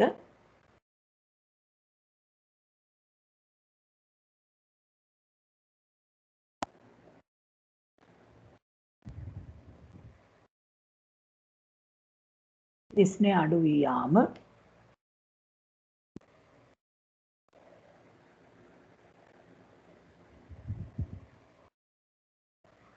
දිස්නේ අඩු වී යාම.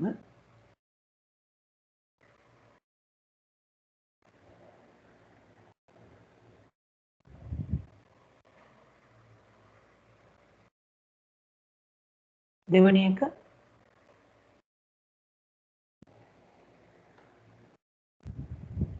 දුමුරු පාට වීම.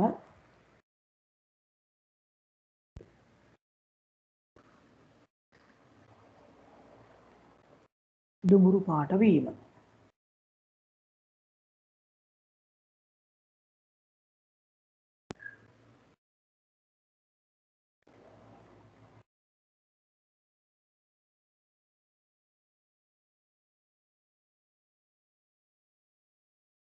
ඊළඟට දැන් අතින් ඇල්ලුවොත් එහෙම දුඹුරු පාට අතේ ගෑවෙනවා.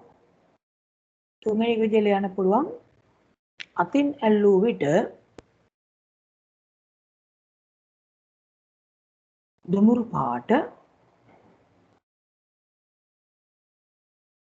අතින් ඇල්ලුව විට දුඹුරු පාට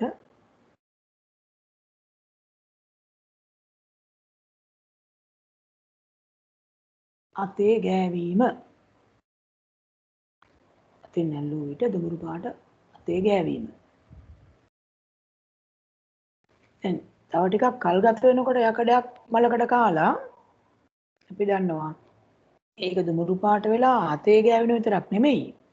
අතින් අල්ල පොඩක් තද කරාම ඒකේ පොතු ගැලවෙන්න ගන්නවා. කොටස් ගැලවෙනවා. ඊළඟ ලක්ෂණ විදිහට යන්න පොතු ගැලවී යාම. පොතු ගැලවී යාම.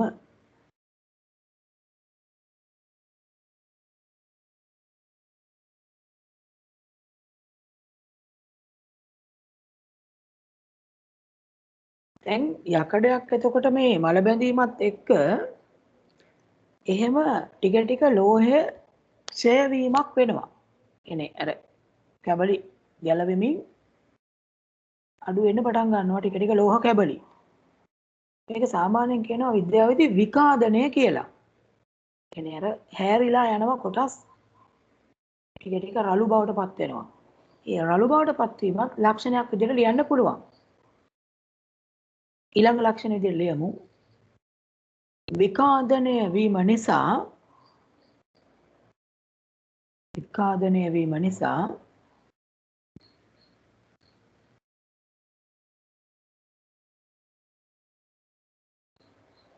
මතු පිට පෘෂ්ඨය රළු වීම. අලුත් පිට තිබිච්ච සිනිඳු ස්වභාවය නැතු වෙනවා. විකාදනය වීම නිසා මතු පිට පෘෂ්ඨය රළු වීම.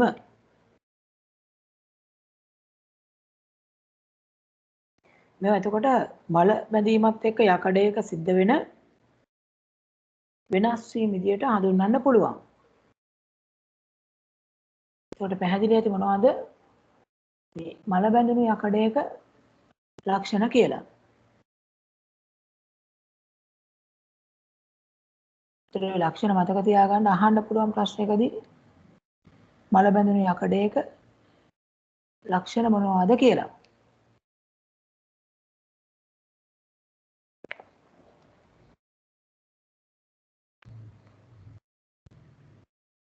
වෙනම පාඩකින් ලියමු.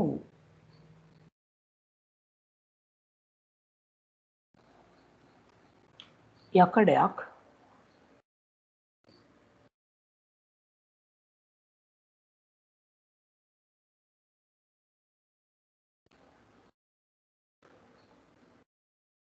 මල බැඳීම සහ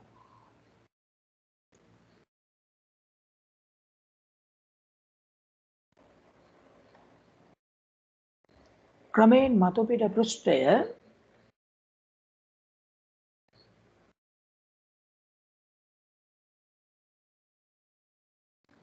රළු බවට පත්වීම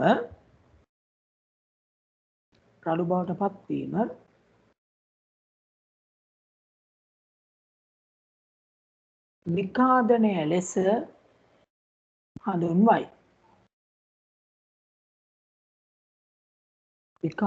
ලෙස හඳුන්වයි. දැන් මේ යකඩයක් මල බැඳීම සිද්ධ වෙන්න උවමනා කරන ප්‍රධාන සාධක දෙකක් තියෙනවා. මේ සාධක දෙක තමයි එකක් වාතය. ඇත්තටම වාතයේ තියෙන ඔක්සිජන් වායුව. අනිත් එක තමයි තෙතමනය. එහෙම නැත්නම් ජල වාෂ්ප. මේ දෙක තමයි මල බැඳීමට අවශ්‍ය ප්‍රධාන සාධක දෙක. මේ සාධක දෙක උමනා වෙනවා යකඩයක් මල බැඳීම සිද්ධ වෙන්න. වෙනම රෝලක ලියමු. යකඩ මල බැඳීම සඳහා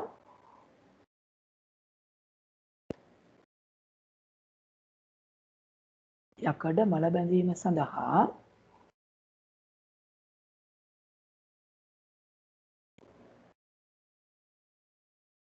අවශ්‍ය සාධක යකඩ මල බැඳීම සඳහා අවශ්‍ය සාධක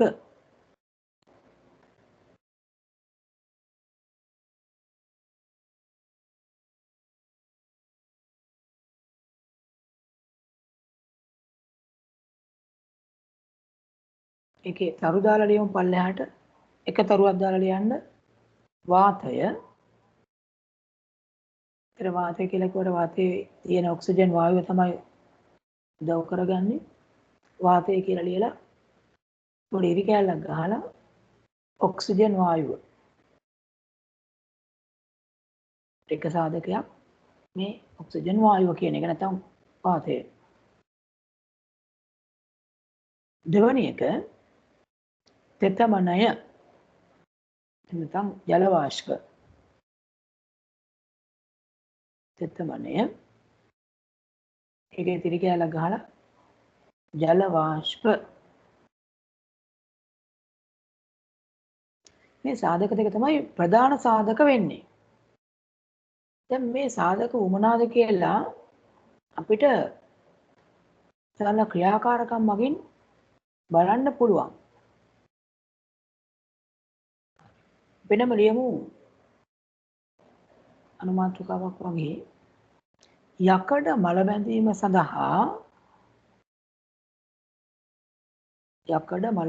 සඳහා අවශ්‍ය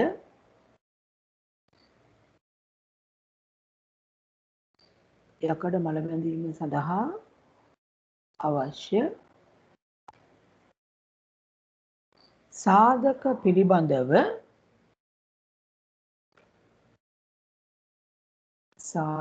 පිළිබඳව සොයා බැලීම යකඩ මල බැඳීම සඳහා අවශ්‍ය සාධක පිළිබඳව සොයා බැලීම යටි ලියමු පරීක්ෂණය 1 කියලා.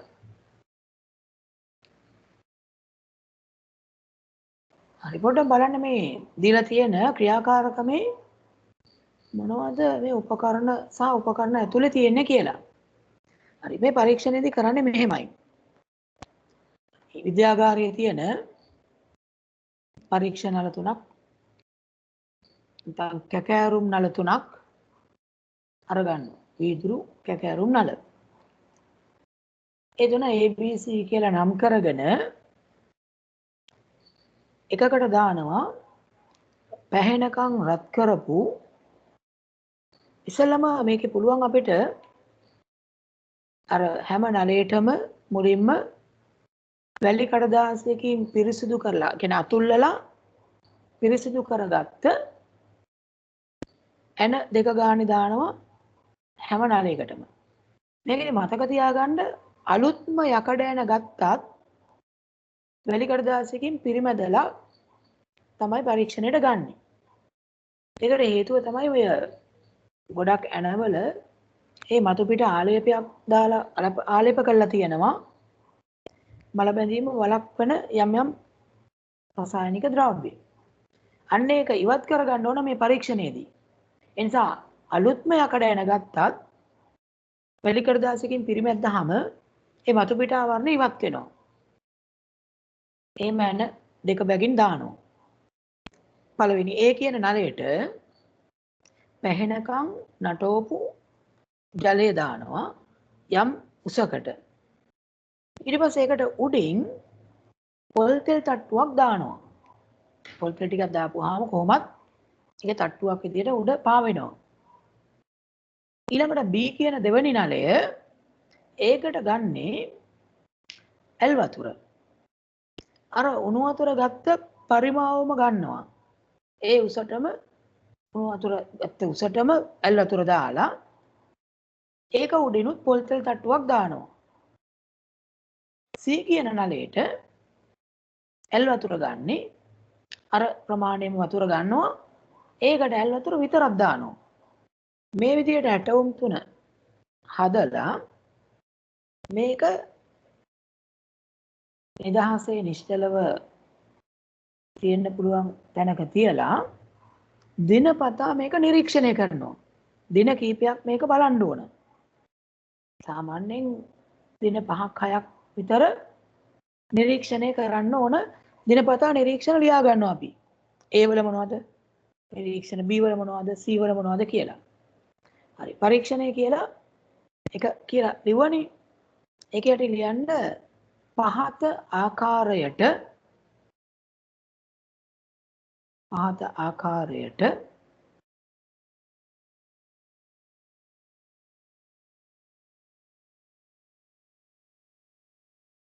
කැකෑරුම් නල 3ක්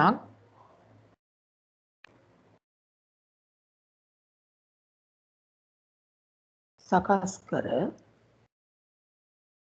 ඒ කියන්නේ එන දාලා උණු වතුර ඇල් වතුර පොල් තෙල් දාලා පරීක්ෂණ නල 3ක් සකස් කර දින කිහිපයක් තිබෙන්නට හරිමින්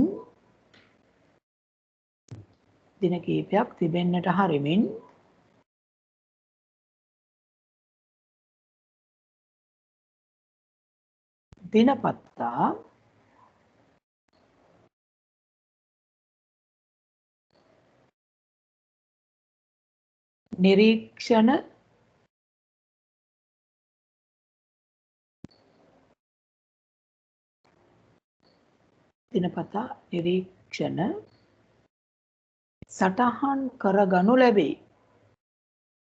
දිනපතා නිරීක්ෂණ සටහන් කරගනු ලැබේ.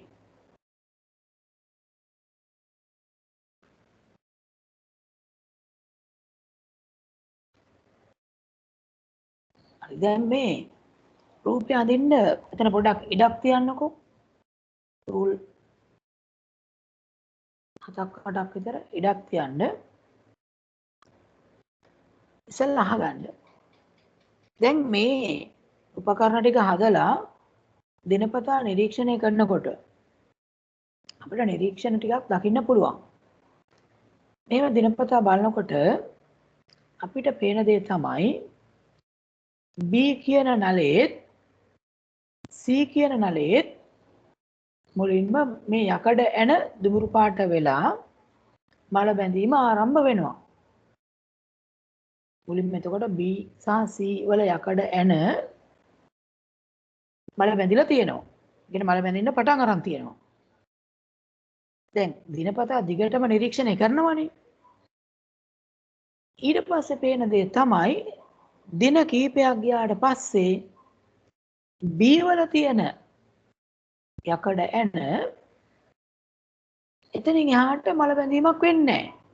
ඒ කියන්නේ මුලින් මල බැඳීම පටන් ගන්නවා දින කීපයකට පස්සේ මල බැඳීම නතර වෙනවා. C වල මුලින් මල බැඳීම ආරම්භ වෙලා දිගටම මල බැඳීම සිද්ධ වෙනවා.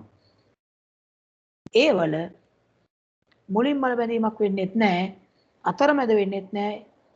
ඒකේ මල බැඳීමක් සිද්ධ වෙන්නෙම නැහැ. හරි. මෙතන රූල් 8ක් විතර මේ ඉඩ තියලා රූපයක් දෙන්න. මෙන්න මේ නිරීක්ෂණ ටික අපි ලියමු. මේක අපි ටිකක් පැහැදිලිව ලියමු. නිරීක්ෂණ කියලා ලියලා ඉවර වෙලා නිරීක්ෂණ අර කියපු විදිහටම ලියමු නිරීක්ෂණ ටික.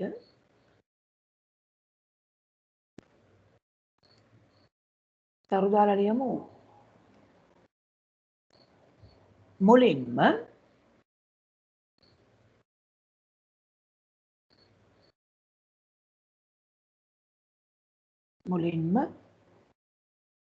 C සහ B නලවල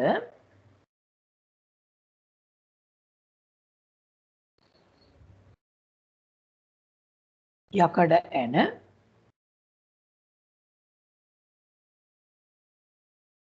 මල බැඳීම ආරම්භේ.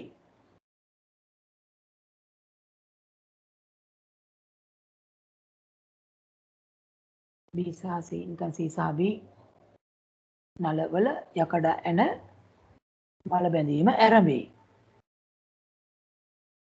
ඊළඟ රූල එළියමු. දින කිහිපයක් ගතවන විට දින කිහිපයක් ගතවන විට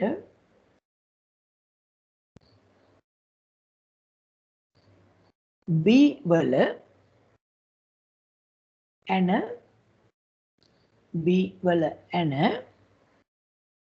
මල බැඳීම නතර වේ. දින කිහිපයක් ගතවන විට B වල ඇන මල බැඳීම නතර වේ.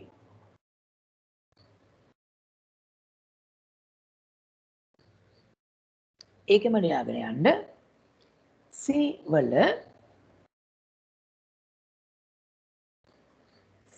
වල ඇන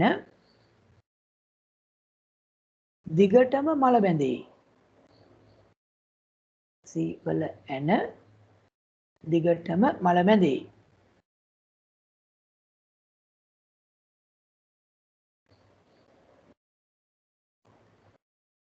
ඊළඟ රූලේ ඒ වල යකඩ ඇන මල නොබැඳේ.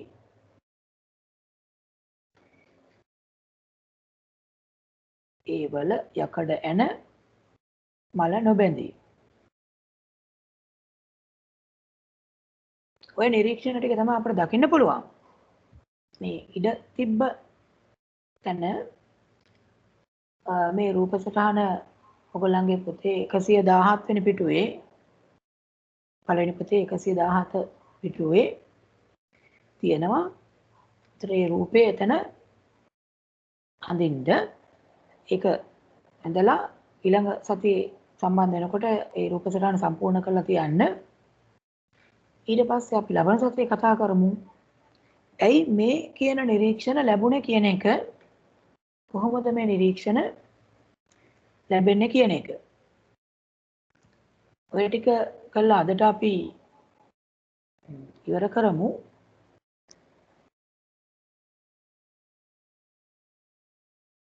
එතකොට සටහන සම්පූර්ණ කරගන්න ඔයගොල්ලෝ රූපේ සම්පූර්ණ කරගන්න ඉතුරු ටික අපි එන සතියේ කතා කරමු. ඒ වගේම මම අර මුලින් මතක් කරා වගේ තිනෙතේ අයට හෙට අනිද්දා ඉන් අනිද්දා බ්‍රහස්පතින්දා සිකුරාදා සෙනසුරාදා තිනෙතේ ක්ලාස් එකෙන් ටියුට් ගන්න පුළුවන්. හැබැයි බුද්ධික සර්ගේ ගෙවල් පැත්තේ තියෙන ඔෆිස් එකෙන් තමයි ගන්න පුළුවන්. මුදල් එතෙන්ට ගෙවලා ගන්න පුළුවන් තිනෙතේ අයට. හැබැයි ඔසාකාගේ අයට ඒගොල්ලන්ට දාලා තියෙන දැන්වීම විදිහට බැංකුවට තමයි මුදල් ගෙවන්න ඕන.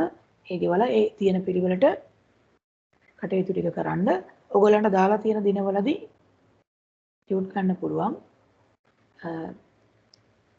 එතකොට ටියුට් එක අරගත්තට පස්සේ බලමු ටියුට් කරන්නේ කොහොමද කියන එකත් එක්ක පාඩමකට අදාළවත් තියෙනවා. ඒ ටික මම පස්සේ දැනුම් දෙන්නම්. ලබන සතිය වෙනකොට ටියුට් අරගෙන තියාගන්න. අදට අපි ඔය ටික කළා ඉවර කරමු. හැමෝටම ආයුබෝවන්. සුබ රාත්‍රියක්.